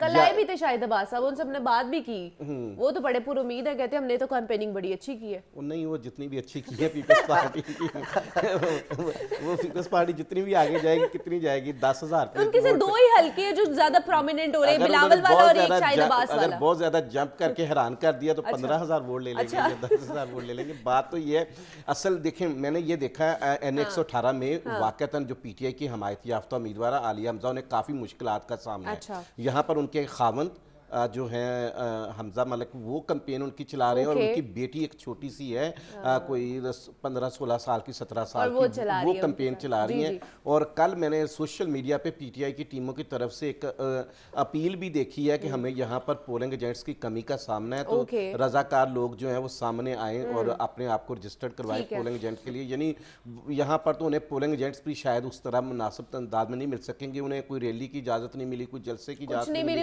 कॉर्नर की इजाजत नहीं मिली, उन्हें किसी तरह हल्के में अपना इंतखाबी दफातर भी उस तरह कायम करने की इजाजत नहीं मिली। तहरीके लब्बैक वालों ने जो है यहाँ पर किबला हमजा शहबाज साहब को टफ टाइम दिया, एक दो दफा उनकी लड़ाई भी हुई है, बल्कि फायरिंग के वाकयात भी यहाँ पर पेश आए हैं। तो ये हल्का हसास है, और जो एक चीज जिसको नजरअंदाज नहीं करना चाहिए, ये तहरीके लब्बैक जो है ना, ये तहरीके लब्बैक पाकिस्तान, मैं कहीं और की बात नहीं करता, मुमकिन है और भी हलकों में ऐसी हो। लाहौर में भी ये पीटीआई के बाद वोट सबसे ज्यादा वोट लेने वाली जमात होगी। इसके हैरान कुन इज्तिमात हैं और हैरान कुन इसके फॉलोअर्स हैं, जो कि लोहे की लकीर की तरह वो एक ही लाइन पे खड़े हैं। तो एनडीए 118 में जो बज़ाहिर पोजीशन नजर आ रही है, वही जो एक जो हमारा एक तजिया करते वक्त जो एक हमारे बड़े से बड़ा तजिया कार भी एक ही खदशा है ज़हन में उसके, कि क्या वोटर उस दिन पीटीआई का निकल आएगा। अगर पीटीआई का कह रहे हैं साइलेंट वोटर भी है, देखें पीटीआई का वोटर अगर तो निकल आया, फिर तो ये मुस्लिम नून के आज the prime minister Nawaz Sharif के इश्तिहारात छपे हैं, ये उल्ट हो सकते हैं। लेकिन असल बात ये है कि अगर वोटर ही नहीं निकलना, उनकी उस तरह उनको इजाजत ही नहीं मिल रही। इमरान साहब हैरानगी से देख रहे हैं आपको। नहीं, आज उन्होंने पूरे सफे के इश्तिहार छपे हुए सर, हाथ होला रखो। नहीं, आपने देखे आज के अखबार? मैं कोई किसी जमात की बात नहीं कर रहा। अभी मुनीबा ने कहा है कि साइलेंट वोट, ये जो साइलेंट वोट है, इसका किरदार आपको नजर आएगा। मैं तो ये बात कर रहा हूँ कि अगर पीटीआई का साइलेंट वोट हो या खुले आम वाला वोट हो, अगर वो निकला तो फिर सब तजिए गलत हो जाएंगे, फिर तो पीटीआई अपसेट कर सकती है। लेकिन जमात का टूटना, कायद को सजाएं होना, उसके बाद उनका सिंबल छिनना, उसके बाद इंतखाबी दफातर ना बने, इन सब को देखते हुए शायद मौजूदा ना हो। आप बिलीव करें करिश्मा हो जाएगा, आपकी बारी आने वाली है, और उससे पहले लियाकत साहब कह रहे हैं कि मैं सब कुछ बता दूं। एक मिनट देखिए पहले आप शेख साहब की तरफ मैं गए, फिर बाद में उधर ही जा रही हूँ, जैन की तरफ जा रही हूँ कि ये अब आप उनका भी टाइम ना खाएं ना। NA 119 की तरफ चलते हैं जैन के, वहाँ पे क्या सूरत हाल है। मरियम नवाज का हल्का है और बहुत ज़्यादा उन्हें भी पजीराई मिल रही है, मकबूलियत हासिल है मरियम नवाज को, रैलियाँ भी कर रही हैं, जल्द से जुलूस भी कर रही हैं, तो क्या सूरत हाल है वहाँ की, क्या लगता है आपका एनालिसिस क्या कहते हैं? सबसे पहले तो वहाँ पे काम जो मसाइल हैं उनको हाईलाइट करें। शुक्रिया मुनीबा आसिफ। सबसे पहले तो ये वहाँ पे कौन कौन कैंडिडेट्स हैं, वहाँ पे क्या क्या मसाइल हैं, कितने तरक्याती काम किए गए हैं, इससे पहले मैं आपके प्रोग्राम के तवस्सुत से तमाम वोटर्स को ये रिक्वेस्ट करना चाहता हूँ कि खुदारा इन चीज़ों से बाहर निकल के कि आपके क्या तहफ़्फ़ुज़ात हैं, कौन किसके खिलाफ क्या कार्रवाई कर रहा है, कौन सी जमात दीवार के साथ है, किसके लिए लेवल प्लेइंग है, सब चीज़ों को भूल के ड्राइंग रूम की सियासत को ख़त्म करके वोट कास्ट करने के लिए लाजमी निकलें। ये आपको 5 साल बाद एक अच्छा मौका मिलता है अपने आइंदा जो आपके उनके चुनाव के लिए। तो सिर्फ इस चीज़ को जहन में रख के कि पता नहीं हमारा वोट उस कैंडिडेट को मिलना भी है या नहीं मिलना, इन तमाम चीज़ों को ख़त्म करके वोट कास्ट करने के लिए लाजमी निकलें। और मैं अंसारी साहब की इस बात से एग्री करता हूं कि अगर टर्न आउट 50% से ऊपर चला जाता है तो इसमें कोई दो राय नहीं कि कोई सरप्राइज भी मिल सकता है। लेकिन ये अब डिपेंड करता है उन वोटर्स के ऊपर जो घरों में बैठ के अभी तक ये सोच रहे होंगे कि साढ़े वोट ना की होना, एग्जैक्टली इसमें कोई दो राय नहीं है कि आपके वोट के साथ ही ये हुकूमत बननी है। अगर आपका वोट नहीं होगा तो ये हुकूमत भी नहीं बनेगी। कहीं 8 फरवरी का दिन गुजर जाए और आपको ये रिग्रेट ना रहे कि काश मैं ये वोट कास्ट कर देता तो हो सकता है। अगर आप 8 फरवरी के दिन को ज़हन ये नहीं लिख लेंगे तो उनका फिर अगले 5 साल किसी के ऊपर तनकीद करने का, हुकूमत को बात करने का कोई हक भी नहीं बनता, उनका राइट छिन जाता है। खुदारा इस 8 फरवरी को हॉलीडे ना समझें, इसको अपना आउटिंग का कोई प्लान ना करें। इस दिन को अपने 5 सालों के लिए जो आपके मुंतखब होंगे हुक्मरान, उनके लिए ये वक्फ करें और इस दिन वोट लाजमी कास्ट करें। देखें क्या रिजल्ट आता है, लेकिन वोट की ताकत से बड़ी कोई ताकत नहीं है। अब NA 119 की तरफ आ जाते हैं। अंसारी साहब ने शुरू किया कि शहबाज शरीफ साहब के फर्जंदे अर्जुमंद 118 से, तो यहाँ पे कायद मुस्लिम लीग नून नवाज शरीफ साहब की साहबजादी मरियम नवाज शरीफ साहिबा इस हलके से इलेक्शन लड़ रही हैं और उन्होंने इस हलके में कैंपेन भी की। और माजी में भी ये जो NA 119 है ये पाकिस्तान मुस्लिम लीग नून का हल्का समझा जाता है। इसमें मॉल रोड का इलाका है, गड़ी शाहू का इलाका है, GT रोड का इलाका है और बागबानपुरा के इलाके हैं जो कि इस हलके में शामिल होते हैं। और इसमें एक बड़ी मज़े की बात यह है कि शहबाज शरीफ की हुकूमत का जो शाहकार है वो भी इस हलके से गुजरता है, जो कि ऑरेंज लाइन ट्रेन है, जो GT रोड ये बागबानपुरा वाली साइड है, यहाँ से वो ऑरेंज ट्रेन गुजरती है। तो उनके पास बड़ा ये प्लस पॉइंट है लोगों को बताने के लिए कि हमने आपके इलाके में ये जो ट्रांसपोर्ट का मेगा प्रोजेक्ट है इसका इफ्तिताह किया और लोगों को अच्छी सफरी सहूलियात फराहम कर रहे हैं। बाकी जो दीगर मसाइल हैं वो उसी तरह ही हैं मुनीबा जिस तरह पूरे लाहौर के मसाइल हैं। लाइक किसी जगह पे सीवरेज का मसला है, कोई गंदगी का मसला है, साफ पानी की फराहमी। इससे हल्के में सड़कें बहुत टूटी हुई हैं। और ये सिर्फ गड़ी शाह और मुगलपुरा की आपको सड़कें अलावा बाकी अगर आप दरोगा वाला और उसके साइड वाले एरिया पे चल जाए टूटी सड़कें हैं। नहीं तो जब जल से जुलूस कर रहे थे इनको नजर नहीं आ रहा। जल से जुलूस कहाँ हुए यार? मतलब हल्की कोई रैलियां कोई निकाल ली हो। बस एक दिन मरियम आई थी, उसने अपना एक इंतखाबी दफ्तर का इफ्तिताह किया था और बाकी उनकी टीमें जो हैं जिन्होंने टिकट की जिन्हें स्पेशल सीटों पे खवातीन को नामजद किया गया वो डोर टू डोर वरना शहजाद फरूक को तो रैली नहीं निकालने दी गई। वहाँ उनका बस इतनी मेहरबानी है कि उनको एक अलामती तौर पर दफ्तर बनाने दिया गया है जो बस उसके अलावा और कुछ भी नहीं करने दिया। एक चीज इसमें ना बड़ी देखने वाली है, जिस तरह अभी अंसारी साहब फरमा रहे हैं कि सड़कें टूट फूट का शिकार हैं। देखें जी, इस वक्त पाकिस्तान मुस्लिम लीग नून के पास ये बड़ा अच्छा पॉइंट है कि वो कह सकते हैं कि 2018 से 2023 तक तो हम पंजाब में बरसरे इक़्तिदार ही नहीं थे, तो ये जो तरक्याती काम करवाना डेवलपमेंट वर्क्स है वो तो प्राइमरी जो रिस्पॉन्सिबिलिटी है वो तो पंजाब की गवर्नमेंट की है। अगर फेडरल गवर्नमेंट कोई खसूसी उसके लिए पैकेज दे दे तो वो एक अलग बात है। तो इसलिए जब ये कैंपेन कर रहे हैं तो उसमें भी यही नारे लगाए जा रहे हैं और यही मुनीबा दिलासे दिए जा जा रहे हैं कि अगर हम पंजाब में भी बरसरे इक़्तिदार आए तो आपके जो तरक्याती काम हैं वो करवाएंगे। और लोग इस चीज़ को भूल जाएं कि 2008 और 2013 में इन्हीं की ही हुकूमत थी, लेकिन अभी वो पिछले 5 साल का जो हिसाब है वो लेके उन्होंने अवाम के सामने अपना जो पॉइंट है वो रखा है और इस चीज़ के ऊपर लोगों को कायल किया जा रहा है कि उनको वोट दें। अब इसमें पाकिस्तान मुस्लिम लीग नून से मरियम नवाज शरीफ साहिबा खुद इलेक्शन लड़ रही हैं। उनके मद्दे मुकाबिल अभी जिस तरह अंसारी साहब ने बताया कि पाकिस्तान तहरीक इंसाफ के हमायत याफ्ता शहजाद फारूक जो आज़ाद हैं, हाँ। लेकिन अगर आप कहें कि बड़ा कोई टफ मुकाबला होगा, इतना नहीं है यहाँ पे लग रहा, कोई सच नेक टू नेक मुकाबला मुझे जाती तौर पे देखने में नहीं आ रहा। के भी जो इफ्तिखार शाहिद साहब है उनकी तरफ से भी ऐसा कोई भी कैंपेन हमें नजर नहीं आई है वहां पर।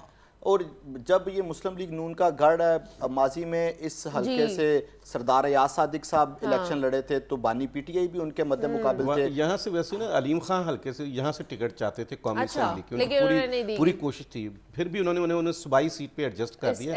यहाँ पर अलीम खान ने मतलब ज़ाती हैसियत में जिस भी हैसियत में रहा है उसने काफ़ी काम किया हुआ है। 20-25 हज़ार ऐसे घराने इस कॉन्स्टिट्यूंसी में ऐसे हैं जो 6-7 साल से या 10 साल से अलीम खान उनको एडजस्ट कर रहे हैं जैसे भी कर सकते हैं। वाह वाह क्या बात है। चले ये तो NA 119 का हो गया, NA 120 की तरफ चलते हैं जो कि आपके पास है NA 120। आप लड़े वहां से? जी जी हम ही लड़ रहे हैं। क्या वकील वकालत कर रहे हैं उसकी, बताइए क्या सूरत हाल है वहाँ पे? सरदार अयाज सादिक का हल्का है वो। जी मुनीबा, यहाँ पे ना सरदार अयाज सादिक का हल्का है, ये लखू डेर मनावा और इसके साथ साथ जितने भी यहाँ पे गाँव ना बॉर्डर के साथ लगते हैं वो तमाम जो गाँव है वो यहाँ पे हैं। और अभी आपको मैं एक ना इसकी तफसील बता दूं, चूँकि यहाँ पे ना मैं 4-5 दफ़ा जा चुका हूँ और इस हल्के में जो है वो एज आ जो कैंडिडेट हैं उनके साथ भी गपशप हो चुकी है। यहाँ पे ना अयाज सादिक साहब का एक नाम है, वो आपके कौमी असम्बली के स्पीकर भी रहे हैं और एक अच्छी अपनी नून लीग में उनकी ना उनका नाम है। मगर इसको अगर देखा जाए तो यहाँ पे भी ना TLP जो है इनको बहुत ज़्यादा टफ टाइम दे रही है। ट्रू। और यहाँ पे राशिद करामत भट्ट हैं जो यहाँ पे इस हल्के में इलेक्शन को कंटेस्ट कर रहे हैं और यहाँ पर अभी तक यही देखा जा रहा है कि उनकी तरफ से भी काफ़ी ज़्यादा जो है इसको जोर है। और आपको पता है TLP का जो वोट है वो है ही TLP का वोट, वो किसी और को देते ही नहीं है। वहाँ पर ये सूरत हाल है कि सारे तमाम चुके गाँव हैं, वहाँ पे जो लोग हैं वो TLP के साथ बहुत ज़्यादा कनेक्ट हैं। अब नून लीग की कोशिश है वहाँ पे, क्योंकि वहाँ पे सुहेल शौकत भट्ट भी उनके साथ कनेक्ट हैं और सुहेल शौकत भट्ट के साथ जो उनके अपोजिट जमात में थे इस वक्त PTI की तरफ से, वो उनके हक में बैठ चुके हैं सुहेल शौकत भट्ट के।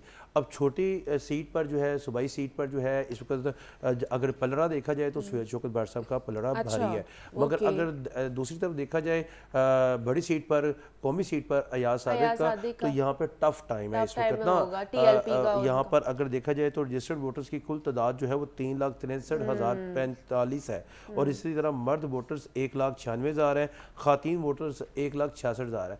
इसका मतलब हल्का छोटा है, बहुत बड़ा हल्का नहीं है। लेकिन उसी पूरे हल्के से उम्मीदवारों की तादाद भी 27 है ना, देखते हैं कि क्या बनता है। मगर यहाँ पे आपको फिर मैंने बताया कि दो इस वक्त, क्योंकि अभी तक ये देखा गया है कि जो इसको TLP का हल्का है, TLP के जो यहाँ पे उम्मीदवार हैं वो काफ़ी ज़्यादा मेहनत भी कर रहे हैं, मगर वो ना टफ टाइम दे रहे हैं जिसकी वजह से दिन रात वहाँ पे काम हो रहा है। मगर अभी मैं आपको ओवरऑल मजमूई तौर पर लाहौर की अगर बात बताऊँ तो अंसारी साहब भी बैठे हुए हैं, शेख जैन साहब भी बैठे हुए हैं। यहाँ पे ना अभी तक हमें ना कोई क्राउड पुलर जमात नजर नहीं आ रही।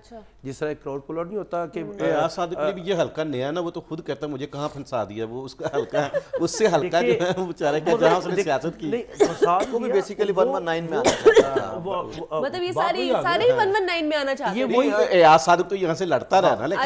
ये वही हल्का है ना जहाँ पे शेर असगर का कह रहे थे कि अयाज सादिक साहब की मुझे टिकट, और उसके बाद ये नहीं हुआ कि उनको दे दिया जाए हल्का, उनको उससे अगला हल्का दे दिया गया। तो ये सारी सूरत हाल इस वक्त ये है कि इस हल्के में काफ़ी ज़्यादा है इस वक्त टफ टाइम, टीएलपी की तरफ से। अच्छा, ठीक यहाँ है। पे कोई इतना ज्यादा हमें बाकी तरीके इंसाफ पीपल्स नजर नहीं आ पार्टी रहा है, है। तहरीक इंसाफ जो आजाद उम्मीदवार है वो इतना टफ टाइम नहीं दे सकते। टीएलपी जो है वो नून लीग tough को time देगी। टफ टाइम जरूर दे इस सकती है। आगे फिर चलते हैं 121 आपके पास है अंसारी साहब, क्या सूरत हाल है वहाँ की और कौन जीत सकता है, क्या एनालिसिस कहते वहाँ हैं? पे तो शेख रोहेल असगर ही जीत सकता है। नून वहाँ लीग पे ही?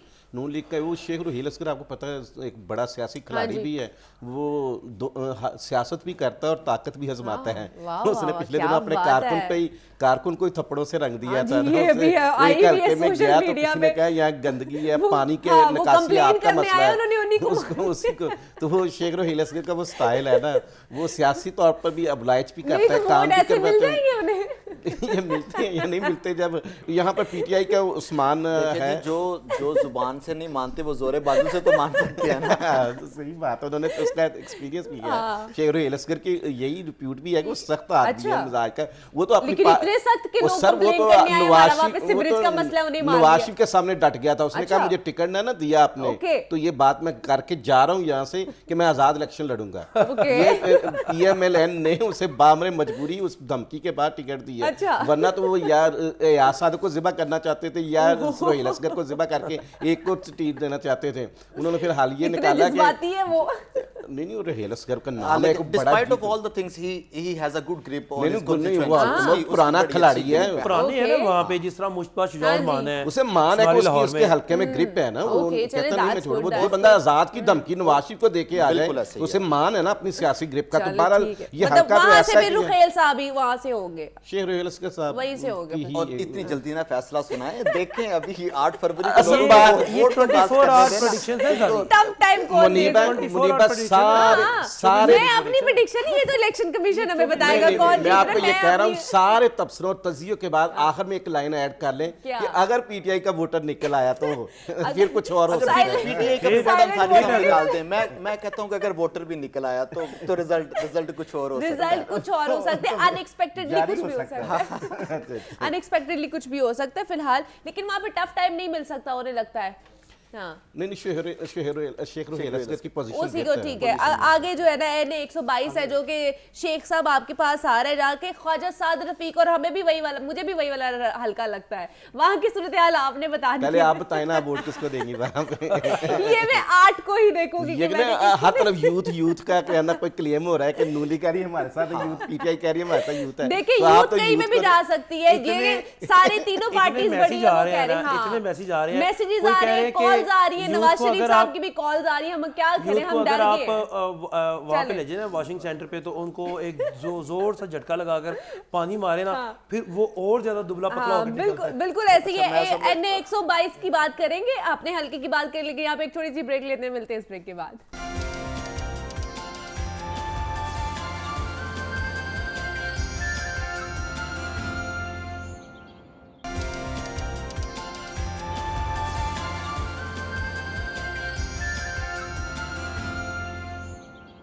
वेलकम बैक टू जागो लाहौर। जनाब, इलेक्शन की गहमा गहमी जारी है और उसके ऊपर हम बात कर रहे हैं। पूरी एक ट्रांसमिशन हम लोगों ने रखी है जिसमें हमारे नुमाइंदगान मौजूद हैं, और जितने भी हलके हैं लाहौर के 14 हलके हैं, और 14 नशिस्तों पर कौन कौन से लोग हैं कौमी असम्बली, सूबाई असम्बली पर, और कौन कौन से काम करवा रहे हैं वहाँ पर, हलके के क्या मसाइल हैं। और जनाब हलका आ चुका है NA 122 ख्वाजा साद रफीक का, जो कि मेरा भी हलका वहीं पे है। और शेख जैन, आपने वो बताई थी सूरत हाल की, क्या सूरत हाल है वहाँ पर, कि क्या चीज़ें आप देख रहे हैं वहाँ पे, तरक्याती काम हो रहे हैं, कुछ बहुत हो गए हैं जिसमें हमने काफ़ी पहले बात भी की थी, तो क्या सूरत हाल आपको लग रही है वहाँ पे? देखें जी, NA 122 का जो ज्यादातर इलाका है वो पोश इलाका है। हाँ जी, वहाँ बिल्कुल। पे डिफेंस का एरिया है, आरे बाजार है, कैंट के आ इलाके जाता हैं, है। बेदियाँ रोड है, और यहाँ पे ख्वाजा साद रफीक पाकिस्तान मुस्लिम लीग नून की तरफ से और PTI के हमायत याफ्ता सरदार लतीफ़ जी। खान खोसा है वहाँ से। लेकिन कतई तौर पे पाकिस्तान मुस्लिम लीग नून को इस हलके को वो कहते हैं इजी नहीं लेना चाहिए। हाँ, टफ टाइम हो सकता है वहाँ पे। यही- खोसा साहब अच्छा टफ टाइम देंगे। खोसा साहब तो चाहे अच्छा टफ टाइम दें या ना दें,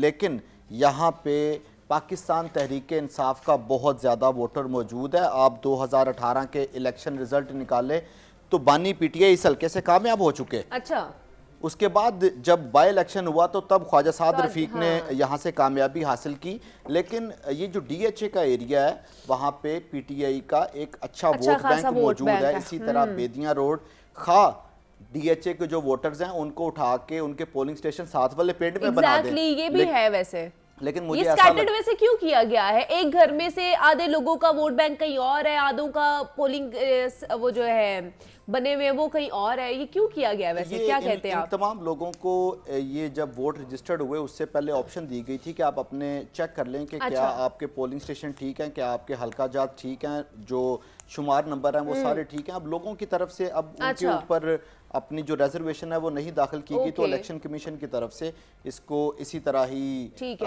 उनको नंबर दे दिया गया। लेकिन इस हल्के में अच्छा जो मुकाबला है उसकी तवक्को की जा सकती है, क्योंकि ज़्यादातर पढ़े लिखे लोग हैं, उनके लिए ये भी प्रॉब्लम नहीं है कि किसका क्या सिंबल है, उनको सिंबल भी याद करने में कोई इतना ज़्यादा प्रॉब्लम नहीं है। अगर जो देही इलाके हैं वहाँ पे चले जाएं तो PTI के जो हमायत याफ्ता कैंडिडेट्स हैं उनको अपने सिंबल याद करवाने में मुश्किल होती है। लाइक लैपटॉप, अब एक जो बंदा है जो कि इलिटरेट है उसको तो लैपटॉप का नहीं पता, ना ही उसको प्रोनाउंस करना आता है। हाँ, अब इसी तरह सरदार लतीफ़ खान खोसा का आई थिंक के है, उनके मुकाबले वाला के है खाली। हाँ जी, तो उस जो कॉन्स्टिट्यूएंसी के लोग हैं उनको सिंबल के याद करवाना कोई इतना ज़्यादा मुश्किल नहीं है। इस हल्के में भी एक अच्छा मुकाबला हो सकता है अगर अवाम वोट कास्ट करने के लिए बाहर निकलते हैं।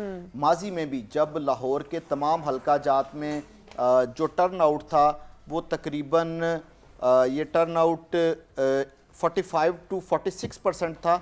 यही जो हल्का था यहाँ पे टर्न आउट 55% तक गया था।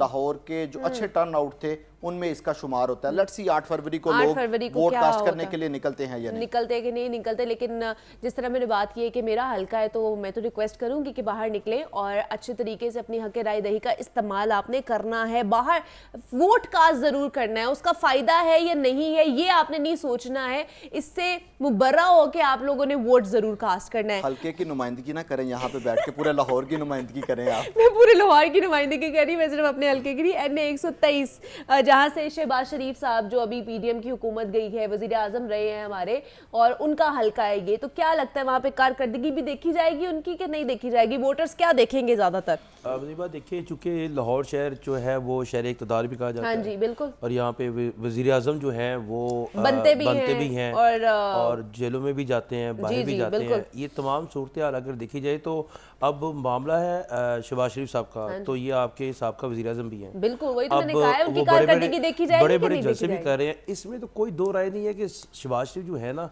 Is a good administrator. वो अगर ऑरेंज ट्रेन के लिए भागदौड़ कर सकते हैं, मेट्रो बस के लिए भागदौड़ कर सकते हैं, तो अपने हल्के के लिए क्यों नहीं? वहाँ पे तलहा बरकी है इनके साथ ना, तो वो इनकी फुल कैंपेन चला रहे हैं। इनके तमाम तर जो इनका जो हल्का है वो उसकी जिम्मेदारी जो होती है वो तलहा बरकी पे होती है। तो वो हल्के में गए, एक दो दफ़ा गए हैं वहाँ पे। वहाँ पे उन्होंने जाकर लोगों से बातचीत की है, वहाँ पर लोगों के साथ घुल मिल भी गए। मगर अभी मसला पता क्या हुआ है? अभी मसला ये है कि इलेक्शन कैंपेन में ना थोड़े दिन थे, ज़्यादा दिन नहीं है। यानी कि एक तो इलेक्शन कैंपेन इनकी स्टार्ट हुई 15 से, ठीक है। अब इलेक्शन कैंपेन जो स्टार्ट तो हुई, मगर आपको याद होगा 2 हफ्ते पहले, 1 हफ्ते पहले भी सब लोग ये कह रहे थे कि इलेक्शन वाइब्स नहीं आ रही। अब समझ नहीं लग रही थी किसी को कि इलेक्शन के लिए तैयारी किस तरीके से कैसे लेकर चले, इलाके में कैसे निकले। अब जो एक सूरत हाल होती है, आज मैं अगर आपको बताऊं, यहाँ से अगर मैं अपने घर से आया तो मुझे येलो कलर के बैनर ज्यादा नजर आए। ना के नून लीग के या PTI के या दूसरे जो उम्मीदवार है उनके येलो कलर के बैनर्स का मतलब वो आ गया है कि अलीम खान की तरफ से ये कैंपेन भरपूर चलाई जा रही है। और जगह जगह पे मुझे नहर पे उसकी कंट्रास्ट, अगर मैं अल्लामा इकबाल रोड पे आया, इवन के एबट रोड, इवन के आप राइट लेफ्ट देखते हैं तो येलो कलर के बैनर ज्यादा नजर आ रहे हैं। तो इसका मतलब ये है कि कैंपेन का जोर शोर जो है वो क्या एक ही जमात की तरफ जा रहा है या दूसरी जमातों की तरफ भी जा रहा है? अच्छा, नहीं जा रहा है? अभी यहाँ से आपको क्या लगता है शहबाज शरीफ साहब ही जीतेंगे? अभी तो उनका पलड़ा हमें नजर आ रहा है। ये 24 आवर की प्रेडिक्शन चल रही है अभी तक। हाँ, ये हम सिर्फ अभी की चीजें देख रहे हैं। वोट जो है वो आपके सामने ही है। अच्छा, एक और बात मैं आपको बता दूं, जो इस वक्त डिस्कशंस चल रही है जो कि हम उसको ना छोड़ नहीं सकते। क्या? घर घर में कि बहुत ज्यादती हो रही है, बहुत ये ये तो हो हो रही रहा है, है, फलां हो रहा है, फलां महंगाई हो रही है, और ये लोग जो है वो अपना गुस्सा किसी ना किसी तरीके से निकालेंगे, निकालना चाह बिल्कुल रहे ऐसे ही हैं, और है। शायद True। वो साइलेंट वोट की मद में जो है आपको नजर आए। चले 123 पे हमने बात कर लिया है, 124 जो है वो अंसारी साहब के पास है, राना मुबशर इकबाल साहब वहाँ से कर रहे हैं। अगर आगे देखा जाए तो NA 125 है, मोहम्मद अफजल खोखर पाकिस्तान मुस्लिम लीग नून के, वो इस हल्के से लड़े हैं। मैं चाह रही हूँ कि सारे हल्कों पे हल्के हल्की बात हो जाए और ताकि हम सारे चीज़ों को केटर कर सके। NA 126 है और यहाँ से सैफुल मुल्क खोखर साहब जो कि जौहर टाउन है, जुडिशल कॉलोनी है, एक्सपो सेंटर है, वापडा टाउन है, वेलेंशिया है, ये सारे इलाके उसमें आते हैं। और उसके बाद सबसे इम्पॉर्टेंटली इस्तेहकाम में पाकिस्तान पार्टी के मोहम्मद ऑन चौधरी साहब भी बहुत अच्छी कैंपेनिंग कर रहे हैं और उनकी बेगम भी हम देख रहे हैं सोशल मीडिया के पे, वो भी डोर टू डोर कैंपेनिंग करी है ने 128 में। तो अंसारी साहब उस पर थोड़ी सी बात कर ले कि वहाँ की क्या सूरत हाल लगती है आपको? अगर देखा जाए तो NA 128 एक ऐसा हल्का है जहाँ पर मुस्लिम लीग ने सीट एडजस्टमेंट की हाँ है जी, और सीट चौधरी एडजस्टमेंट के भी की है। साथ, और PTI की जो हमायत याफ्ता यहाँ पर सलमान अकरम सलमान राजा है, अकरम जो कि राजा है, बादी हाँ PTI के वकील भी हैं। अगर इस हल्के की बात की जाए तो ये A to Z जो हल्का है ये पोश एरिया है। Okay। इसमें गुलबर्ग है, मॉडल टाउन है, अल्लामा इकबाल टाउन है, और यहाँ से 2 दफ़ा जो है शफकत महमूद जैसा ब्यूरोक्रेटिक अच्छा। सियासतदान जो कि बस हेलो हाय माकूल ही रखता है लोगों के Okay। साथ, वो हल्के में भी जीते। इतना नहीं जाता है, वो 2 दफ़ा घर बैठकर ही यहाँ से जीता है, वाह, क्योंकि यहाँ क्या बात पर है। लोगों के मसाइल उस तरह के नहीं है। यहाँ पर ना जहाँ पर सारे बासर लोग रहते हैं जिनके अपने अच्छे तल्लुकात हैं। गुलबर्ग में अब जिस कोठी हाँ को भी जी, बिल्कुल देखेंगे ऐसे वहाँ ही पर है। बासर लोग ही हैं, घर जो भी देखें, बिल्कुल। कमर्शियल प्लाजेज मॉडल हैं, वहाँ टाउन पर देख लेना मॉडल आप। टाउन देख लें। अब वहाँ के लोगों को थाने कचहरी के लिए किसी अपने MP MNA की ज्यादा जरूरत ही नहीं पड़ती है उन्हें, बासर पे। बिल्कुल। यहाँ पर जो है एक बड़ा कांटेदार मुकाबला है। अच्छा। यहाँ पर ओन चौधरी को जो नून लीग के नीचे MPA हैं, जिनमें जी। यासीन अहमद सोहल है, फिर खालिद खोखर है, दूसरे हैं, वो मुकम्मल सपोर्ट तो कर रहे हैं, लेकिन चैलेंज ये है कि क्या नून लीग का वोट जो शेर का है वो कन्वर्ट होकर उकाब पे मोहर लगाएगा या कि नहीं लगाएगा? ये भी तो बहुत बड़ी ये प्रॉब्लम असल चैलेंज है। वरना अगर ओन चौधरी की कैंपेन देखी जाए तो उसने भरपूर हाँ कैंपेन जी, की है, बेशक। एक हल्के में गया है, एक कॉर्नर मीटिंग में, doubt। दिन में 20 कॉर्नर मीटिंग्स उसने की हैं, लेकिन चैलेंज उसका वही है कि ये हल्का प्रो PTI है। ओके। यहाँ पर PTI का बहुत वोटर है, यहाँ पर PTI ने वॉइसली डिसीजन भी टिकट का बहुत अच्छा किया है। सलमान अकरम राजा एक गुड चॉइस है, वो बानी PTI का वकील है, और फिर ये हल्का प्रो PTI है और सारा पोश एरिया। यहाँ पर ऐसे नहीं, अगर NA 122 में तो एक डिफेंस का एरिया आता है जहाँ वो PTI बहुत है, लेकिन जो साथ के इलाके हैं, निशात कलोनी हो गए, अगर वाल्टन के एरियाज हो गए, वहाँ उस तरह PTI का वोट नहीं है, लेकिन ये वाले इसमें इलाके लक जो है ये है यहाँ कि पे, सारा हाँ। PTI का वोट है। अगर ओन चौधरी को ये क्रेडिट हम देते हैं कि उसने कैंपेन बहुत की है, सलमान अकरम राजा ने डोर टू डोर कैंपेन अगर की है तो इसने कॉर्नर बिल्कुल मीटिंग्स और ऐसे, no राब्तों की doubt। की है, लेकिन चैलेंज वही है कि क्या मुस्लिम लीग नून का अपना पहली बार वोट कितना है वहां पर, क्योंकि 2 दफा मुस्लिम लीग नून से हल्के और से वो हारी है, उकाब को वोट और फिर देगी वो कि नहीं? जो है भी वोट वो क्या उकाब को कन्वर्ट होगा शेर से, ये चैलेंज चलिए, है। ये बहुत बड़ा PTI के लिए challenge यहाँ पर है। प्लस कांटेदार पॉइंट है। मुकाबला हो सकता है मैं वहाँ मुनीबा का। एक दफ़ा लियाकत क्या? साहब से ये पूछना चाहता हूँ कि क्या ओन साहब को पहले की इस हल्के में कभी नजर आए, नजर आए हैं क्या कि नहीं वो नजर कोई आए? पुराने सियासतदान है, क्या वो कोई तो इस इसलिए तरह तो वो कह रहे हैं कि यानी कांटेदार मुकाबला इस होगा तरह वहाँ से पे, टफ होगा। यानी कि ये कह रहे हैं पिछले 15 दिन देखिए को उनकी देखकर, रिहायश मैं है नहीं गार्डन समझता टाउन कि में। वो इतने बड़े इस सियासतदान हल्के का एक बड़ा हैं कि वो interesting अगर point खड़े हो बताता जाएं। हूं। जी, जी, बड़ा ये मैं कह interesting रही हूँ, ये point है। बता दें, ये फिर आपने अंसारी बता दी। साहब ने इतने चैलेंज बताए हैं, मैं आपको एक बड़ा इंटरेस्टिंग पॉइंट क्या? बताता हूँ। आप ये बताएं कि क्या शहबाज शरीफ, हमजा शहबाज और उनके अहले खाना शेर का निशान छोड़ के उकाब को वोट देंगे? नहीं, बिल्कुल भी नहीं। उन सब के वोट भी इसी हल्के में हैं जहां से ओन ये चौधरी भी है इलेक्शन वैसे। लड़ रहा अंसारी है। साहब हाँ, आपकी यहाँ पर प्रेडिक्शन क्या कहती है? 3 वोट उनके यहाँ हैं, शहबाज का है और हमजा का है और सलमान शहबाज के, ये 3 देखिए वोट ना, बॉर्डर पार्टी टाउन के में। सरबराह उकाब किसी को और देंगे पार्टी को नवाज किस शरीफ तरह को? वोट देंगे? हाँ। मैंने तो ये पहली बात आपको कही है ये कि बहुत बड़ा क्या challenge है। शेर बहुत का बड़ा वोट challenge होगा वैसे, शेर सीट का वोट adjustment औकाब देखिए को इसमें कन्वर्ट होती है होगा कि कि नहीं होगा, ये चैलेंज है। हाँ। अदरवाइज तो कैंपेन के लिहाज से, उसने वसाइल के लिहाज से, उसने प्रेजेंस के लिहाज से, जहां तक आप कह रहे हैं उनका उस हल्के में वोट है, वो गार्डन टाउन के रहने, वहाँ उनका घर है, उनका गाँव है, वहाँ अच्छा। गुजरों का एक, उसमें वो ओके। रहने वाले हैं बड़े पुराने। लेकिन बात ये है कि सियासत में तो ऐसे हल्कों मैं की तो यही हल्के कहूंगा कुछ अंसारी साहब वर्कर ने तो वोट दे दिया, सच है मगर बात है रसाई। वर्कर ने तो वोट दे दिया अपनी पार्टी के सदर के कहने पे, तो सदर अपनी पार्टी को छोड़ के किस तरह उकाब को वोट देगा? देखे ना, ये उनके ऊपर भी एक देखे ना, उकाब वालों ने भी तो कुछ हल्कों में शेर पे मोहर लगानी है। ये चैलेंज आएगा कि उकाब आता है, मैं कि इसको शेर आता है। थोड़ा सा ना आसान कर देता हूँ। अच्छा बताइए, अगर शहबाज शरीफ क्योंकि साहब- अगला जो हल्का है ना वो उस पे मैं बात करना चाह रही हूँ, जो बहुत अगर शहबाज कंट्रोवर्सी शरीफ हुई साहब- हुई है उसके नहीं, बड़ा ऊपर। अच्छा सवाल किया हुआ है, इसको थोड़ा सा वाइंड अप सम अप जी, करते जी, हैं जरूर। कि अगर शहबाज शरीफ साहब अपना वोट डालने जाते हैं ना उस उकाब हल्के में, को, हाँ। तो वो अपने आप को ही डालेंगे, क्योंकि सीट एडजस्टमेंट हो रही है ना वहाँ पे। हाँ जी, तो इसी ये भी तरह इस हमजा तरह भी शहबाज हो अपने आप सकता है। को कैसे ज़हन डालेंगे, देखते उनका तो उम्मीदवार ही नहीं है वहाँ पर। बैलेट पेपर पे तो शेर का निशान ही नहीं है। शेर का निशान नहीं है ना बैलेट बैलेट पेपर पे, पेपर वहाँ शेर का पर निशान मसला ही ये है, का है। निशान ही सीट ये एडजस्टमेंट आपका है। कंक्लूजन तो आपकी खराब हो गई। यही तो पूछ रहे हैं उनसे। चले वो नहीं डालने जा सकते, हो सकता है वो कहें कि मैं उस दिन मुख्तलिफ मैं इलाकों कहीं में और जगह पे हूँ, मैं मैंने इलाके पे हूँ, मैं कहीं हमें पे ये हूँ। पता चला है नहीं जी, कि क्यों नहीं जो वोट डालना, हमजा उनको शहबाज वोट है, डालना चाहिए जी। हाँ जी। उनके वोट डालने सीट से तो एडजस्टमेंट हुई है, डालना चाहिए। यार ये तो वैसे है। ना एक बात है, जो इमरान हमजा साहब है उनका वोट जो है वो पॉलिटेक्निकल कॉलेज स्टेशन पे जो है वो डालने आएंगे।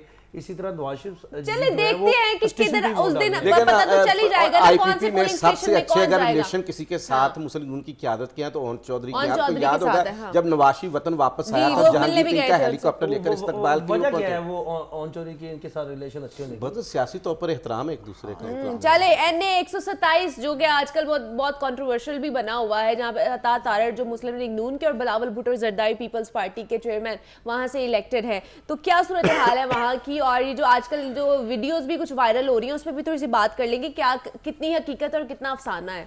मुनीबा, मैं पर्सनली इस हलके को कवर कर रहा हूँ। अच्छा। और वहाँ पे गाहे बगाहे जाता भी हूँ, मोस्टली टाइम वहीं पे गुजारता हूँ।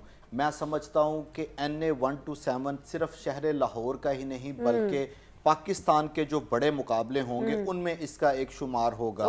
8 फरवरी की रात डिसाइड करेगी कि ये मैदान किसने मारा है, लेकिन कुछ भी कहना कि फलाने का पलड़ा भारी है, वो बड़ी लीड से जीत जाएगा, उसका बड़ा मार्जिन है। हाँ, ये बहुत कबल अज़ वक्त है। जी, और दोनों जो सियासी जमातें हैं वो इसके ऊपर अपना एड़ी चोटी का जोर लगा रही हैं। बिल्कुल। चेयरमैन पाकिस्तान पीपल्स पार्टी बिलावल भुट्टो जरदारी और दूसरी तरफ पाकिस्तान मुस्लिम लीग नून से अताउल्लाह तारड़। बाकी भी कैंडिडेट मौजूद हैं, पाकिस्तान तहरीक इंसाफ के ज़हीर अब्बास खोखर है हमायत याफ्ता, लेकिन इन दो कैंडिडेट्स में बड़ा मुकाबला देखने में आ रहा है। और ये पिछले दिनों जो वीडियो वायरल हुई और दोनों जो कैंडिडेट्स हैं उनकी तरफ से एक दूसरे के ऊपर इल्जामात की बौछार भी की जा रही है। तो लगा रहे हैं, लेकिन आप देखें ना संगीन इल्जामात लगाए जा रहे हैं। पैसे कहा जा रहा था तारड़ के वहां पे पीपल्स पार्टी के जो उम्मीदवार हैं वो पैसे वहां पे दे रहे हैं। वीडियो सामने आ गई, वो वीडियो में उन्होंने कहा है कि वहां पे पैसे रखे हुए हैं जो वो दे रहे हैं अपने वोटर्स को। एक सियासी पार्टी ने पहले वीडियो जारी की कि देखें जी यहाँ पे पैसे लेके तो वोट खरीदे जा रहे हैं और शनाख्ती कार्ड रखे जा रहे हैं। उसके बाद दूसरी जो पार्टी है उन्होंने कहा कि देखें जी ये तो हमारी फ्लेक्से लगा के तो हमें बदनाम करने की कोशिश कर रहे हैं। और ये इल्जामात इस कदर संगीन है कि इलेक्शन कमीशन को इसके ऊपर नोटिस लेना पड़ा। और उसके बाद इस नोटिस के बाद पंजाब हुकूमत की तरफ से जब इसकी रिपोर्ट जमा करवाने में तखीर बरती गई तो उसके ऊपर इलेक्शन कमीशन की तरफ से बरहमी का भी इजहार किया गया। तो मैं समझता हूं कि 8 फरवरी के दिन जहां पर दीगर हलके जो लोगों की नज़र में होंगे NA 127 पूरे पाकिस्तान की जो तवज्जो है वो इस हलके के ऊपर मरकूज होगी। और एक चीज़ इसमें लाजमी मलहूज़े खातर रखनी पड़ेगी कि जब लास्ट बाय इलेक्शन हुआ इस हलके में तो तब जो पाकिस्तान पीपल्स पार्टी के कैंडिडेट थे चौधरी असलम, हाँ, उन्होंने मोर देन 30,000 वोट यहाँ से 35 के लगभग उन्होंने लिया था, से वोट हासिल किए थे। इसका मतलब है कि इस हकीकत को नहीं जुटलाया जा सकता कि यहाँ पे पाकिस्तान पीपल्स पार्टी का वोट बैंक मौजूद है। एक और बात है कि देखिए बिलावल ने जो है शेर की कुछ हार में आकर न हाथ डाला यहाँ पर। बुनियादी तौर पर तो नून लीग हम कहते हैं लाहौर मुस्लिम लीग नून का है। शहबाज शरीफ कराची गए थे, कागज जमा कराए थे, लेकिन वहां से वापस आ गए, वहां इलेक्शन नहीं लड़ा उन्होंने, कहीं वहां से जाकर किसी और सूबे से। बिलावल ने जो है एक ऐसा पंजाब या एक ऐसा लाहौर जहाँ कह रहे हैं कि मुस्लिम पीपल्स पार्टी का नामो निशान खत्म हो गया है, वहां उसने रिस्क लेकर एक कौमी तौर पर एक चैलेंज को एक्सेप्ट किया है। मैं ये नहीं कहता कि वो जीतते हैं या हारते हैं क्या होगा, लेकिन ये है कि बहरहाल उन्होंने अपने आप को एक पॉलिटिकल फिजिकली एक कह लें कि अपना एक ताकत का मुजाहरा किया कि मैं यहाँ भी रिस्क ले सकता हूँ, मैं बैठ सकता हूँ। बिलावल भुट्टो के लिए यहाँ पर बहुत सी तंजीमें जो हैं उसकी हमायत कर चुकी हैं। मिनहाजुल कुरान ने सपोर्ट किया है, जामियतुल मुंतज़र से उन्हें अच्छी दुआ मिली है, फिर अहले हदीस उनको सपोर्ट कर रहे हैं, फिर साबिक गवर्नर पंजाब जो मोहम्मद सरवर उनकी कैंपेन चला रहे हैं। 4 कॉल सेंटर कायम किए गए जहां पर तकरीबन 400 के करीब लड़के लड़कियां दिन रात कॉल करके वोटर से राब्ता कर रहे हैं। पीपल्स पार्टी की तमाम क़यादत जिसमें शर्जील मेमन, शर्मिला फरूकी, शैला रजा और फिर कह लें कि दूसरे लोग जो रजा रब्बानी है, सब वो इलेक्शन समय के लड़ रहे हैं, जीत हार अल्लाह की तरफ। लेकिन ये जो खरीदो फरोख्त का जो सिलसिला कह रहे हैं इसके ऊपर क्या करेंगे? एक कमेंट ले लें, सिर्फ एक कमेंट मेरा इस पे ले लें मुनीबा। अगर अताउल्लाह तारड़ वहां से जीतते हैं तो कोई बड़ी बात नहीं है, लेकिन अगर बिलावल भुट्टो वहां से जीतते हैं तो ये तख्ते लाहौर में बहुत बड़ा शिगाफ होगा। और ये इनको फिर उसके बाद इलेक्शन के बाद रिव्यू करना पड़ेगा कि ऐसे कौन से अवामल थे कि वो अपने घर में बैठ के वहां ये उनको शिकस्त हो गई। ये बिलावल भुट्टो का यहाँ से जीतना तख्ते लाहौर में शिगाफ के मुतरादिफ होगा। अब देखिए 2 बातें आ जाती है कि यहाँ पे ना जो एक तो मुसीब बरादरी का 8 से 10 हज़ार वोट है इसको, ग्रीन टाउन, बागरिया, योहानाबाद टाउनशिप, ये तमाम तर जो इलाके हैं वो यहाँ पर जो है वो पहले भी जो है वो पीपल पार्टी को बहुत ज्यादा सपोर्ट कर चुके हैं। ये जैसे ही शेख साहब ने बताया कि पहले हसन गिल साहब थे वहां से, तो वो ज़िमनी इंतखाबात में बहुत अच्छा तो ये बहुत बड़ा वोट था। मगर अभी जो मौजूदा सूरत हाल ये है कि अभी बताया गया है कि शेख साहब की तरफ से कहा जा रहा है कि एक इतना बड़ा तख्ते लाहौर में शगाफ होगा कि अगर वो यहाँ पे सीट जीत जाते हैं तो बहुत बड़ी बात है। अब अगर वो सीट जीतने के बाद अंसारी साहब इधर बैठे हुए हैं, सियासी तौर पर अपना देखते हैं रोजाना, अगर इसको छोड़ते हैं क्योंकि सारी बात है उनको एक सीट रखनी पड़ेगी, तो इस पे दोबारा जो नया उम्मीदवार आएगा वो वैसे तो नहीं पावर। अगर बिलावल जहाँ से जीतते हैं तो वो लाहौर की सीट मेरा नहीं ख्याल छोड़ेंगे, वो लाड़काना छोड़ देंगे। लाड़काना से ज़िमनी इलेक्शन किसी को भी जितवाना वहाँ पे इतना कोई फायदा भी नहीं होगा ना। लाहौर एक भाई तख्ते लाहौर है, सिंध में बिलावल की बहन है, आप देखें वो आसफा भुट्टो वो मुसलसल लाहौर के चक्कर लगा रही है, जिस तरह अंसारी साहब बता रहे हैं बैठे हुए हैं, उनके साबिक वफाकी वुज़रा, उनके साबिक सूबाई वुज़रा, उनकी इस वक्त तमाम तर तवज्जो ये है कि जो उन्होंने ये चैलेंज किया है वो उन्होंने इस चैलेंज को जीतना है और इसके लिए वो बड़ी मेहनत और अगर जरदारी साहब बैठे हुए हैं लाहौर में तो इसका मतलब कुछ भी हो सकता है। हमारी महबूब जमात को भी वहां पे न करें, क्योंकि जो ज़िमनी इंतखाब था उसमें जो पीटीआई का कैंडिडेट था वो उसके कागजात मुस्तरद हो गए थे जमशेद चीमा के, इसलिए पीपल्स पार्टी को जरा वोट ज्यादा मिल गया था क्योंकि पीटीआई का कैंडिडेट ही आउट हो गया था। बहरहाल ज़हीरा बास खोकर जो कि उनके हमायत याफ्ता उम्मीदवार, वो भी अपनी पुरानी बातें ना छेड़ें, अब कागजात रिजेक्ट हो गए थे या करवा दिए गए थे या उन्होंने खुद उसमें गलती डाली थी, ये एक डिबेटेबल चीज है। अब ऐसे ना करें आप। जहाज चौधरी साहब वहां से इलेक्शन लड़ना चाहते थे या किसी को लड़वाना चाहते थे तो चले वो एक डिबेटेबल चीज है। मलिक ज़हीर अब्बास वैसे हैं, कैंडिडेट हैं, ज़हीर अब्बास खोकर वहां से, ज़हीर अब्बास का बहुत वोट है वहां पे। अच्छा, टफ सिचुएशन हो सकती है वहां पे, बरादरी है वहां पे बिल्कुल तमाम लोग उसको सपोर्ट कर रहे हैं। अच्छा, देखिए इसको हम मिस नहीं कर सकते ज़हीर अब्बास को। ये वही मैं कह रही हूं ना, वो आजाद हैसियत से लड़ रहे हैं तो वाला वहां पे बंदा है, चाहे कि खाक इनकी पार्टियां दोनों की बड़ी हैं, ये आजाद में है, मगर आपको पता होना चाहिए कि आजाद को खामोश वोट पड़ रहा है। बिल्कुल तो वजह ये है कि इस वक्त 2 पार्टियां जो है वो फोकस में नजर तो आ रही हैं, मगर इस वक्त ज़हीर अब्बास खोकर का वहां पे पलड़ा काफी भारी है। चले लास्टली ख्वाहिश पूछनी है, मैंने मुझे पूछने दें जी, कौन सी बात को आप ज्यादा फोकस करके देख रहे हैं? कहाँ पे? इस हल्के लाहौर शहर में आ सकती है, इस हल्के की बात कर रहे हैं। हुकूमत में कौन आ सकता है? लाहौर के 14 हल्कों में कौन आ सकता कर रहे हैं कि कौन जीत सकता है? देखिए मियां साहब का हल्का रह गया, जल्दी करे मियां साहब के हल्के पे नहीं, मियां साहब का पहले मियां साहब का हल्का रह गया, इसलिए मैं कह रही हूं 130 मियां साहब का हल्के को आप मियां दे नारे वजन के वो उसके ऊपर बात कर लेते, फिर उसके बाद एंड पे जो कंक्लूजन है वो हम लेंगे। अच्छा जी, क्या सूरत हाल है मियां साहब के हल्के की? तो फिर मियां साहब के हल्के की बात फिर अंसारी साहब से कर लेते।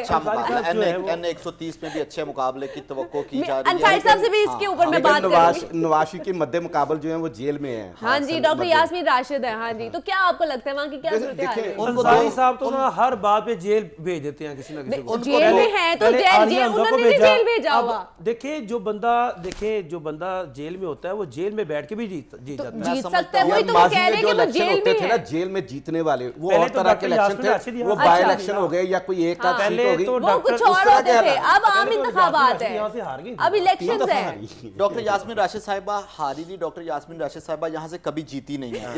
इसको इस तरह कर लेते हैं। लेकिन डॉक्टर साहब को इस वक्त दो एजें हैं, एक तो उनको पाकिस्तान तहरीक इंसाफ का वोट पड़ेगा, साइलेंट वोट पड़ेगा, और दूसरा वोट उनको हमदर्दी का पड़ेगा कि वो इस वक्त जेल के अंदर है। और पिछला जो पीटीआई की गवर्नमेंट का दौर था उसमें उन्होंने नो डाउट इस हल्के में बहुत अच्छा काम किया, सेहत के मुतालिक उन्होंने बहुत अच्छा काम किया, बिल्कुल। और लेकिन इसके बावजूद नवाज शरीफ का पलड़ा, मैं नहीं, उनका वो गढ़ है, और वहां पे हमने सारी सूरत हाल भी देखी थी, तो उन्होंने कहा था कि शेर को ही वहां पर वोट पड़ेगा। तो देखते हैं कि वहां के टर्न आउट क्या निकलता है 8 फरवरी को। लेकिन एंड पे आप जो सवाल पूछ रहे थे वो हम साइड साहब से जवाब ले लें। क्या लगता है आपको, किसके नारे बजेंगे 8 को, कौन इलेक्ट हो सकता है, कौन सी हुकूमत? आपका एनालिसिस क्या कहता है? देखें, एक मिनट पहले मैं बता दूं, बताएं। आपको माल्टन जाकर आप देखिएगा 8 जल्दी बताएं, टाइम 8 फरवरी की शाम को या रात को या 9 फरवरी को जब रिजल्ट सामने आ जाएंगे तो आप माल्टन पे खड़े होंगे और वहाँ पे एक जश्न हो रहा होगा। अच्छा, और नवाज शरीफ के नवाज शरीफ आप? लेकिन मैं तो इतना ही कहूंगा कि अगर इतने अच्छे हालात के बाद भी जश्न ना हुआ तो फिर क्या होगा? मतलब सब राहें खुली, सब रास्ते सब रास्ते उनके लिए खुले। पहलवान अखाड़े में दूसरा था ही नहीं, फिर भी जश्न ना होता। अच्छा शेख सर, आपको क्या लगता है? मुझे लगता है कि ज़ाहिरी तौर पे तो पाकिस्तान मुस्लिम लीग नून के लिए अच्छी ग्राउंड है, सिर्फ शहर लाहौर की हद तक। लेकिन 8 फरवरी में लोगों का टर्न आउट डिसाइड करेगा कि ये प्रेडिक्शन है, कुछ भी हो सकता है। साइलेंट वोटर का इस वक्त बहुत एक अहम किरदार है, वाइटल रोल प्ले करना है उन्होंने 8 फरवरी को। तो ये ऐसे ही है जैसे बांग्लादेश से ऑस्ट्रेलिया से बांग्लादेश का कोई मैच। चले जी, ठीक है शेख जैन, आपका बहुत शुक्रिया कि आप भी यहाँ पर आए। साहिर साहब, आपका भी बेहद शुक्रिया कि आप यहाँ पर आए। इमरान, आपका भी बहुत शुक्रिया, आप तीनों नुमाइंदगान का शुक्रिया कि यहाँ पर आए और हम सारी इलेक्शन के ऊपर बात कर रहे थे, हल्कों के ऊपर, उनके मसाइल के ऊपर बात की, और कौन जीत सकता है, टर्न आउट क्या निकल सकता है, उस पर भी हमने थोड़ी सी रोशनी डाली है। लास्टली मैं वही कहूँगी कि 8 फरवरी को घर से ज़रूर निकलना है, वोट कास्ट ज़रूर करना है। मुझे इजाज़त दीजिए, अपना ख्याल रखिएगा, अल्लाह हाफिज़।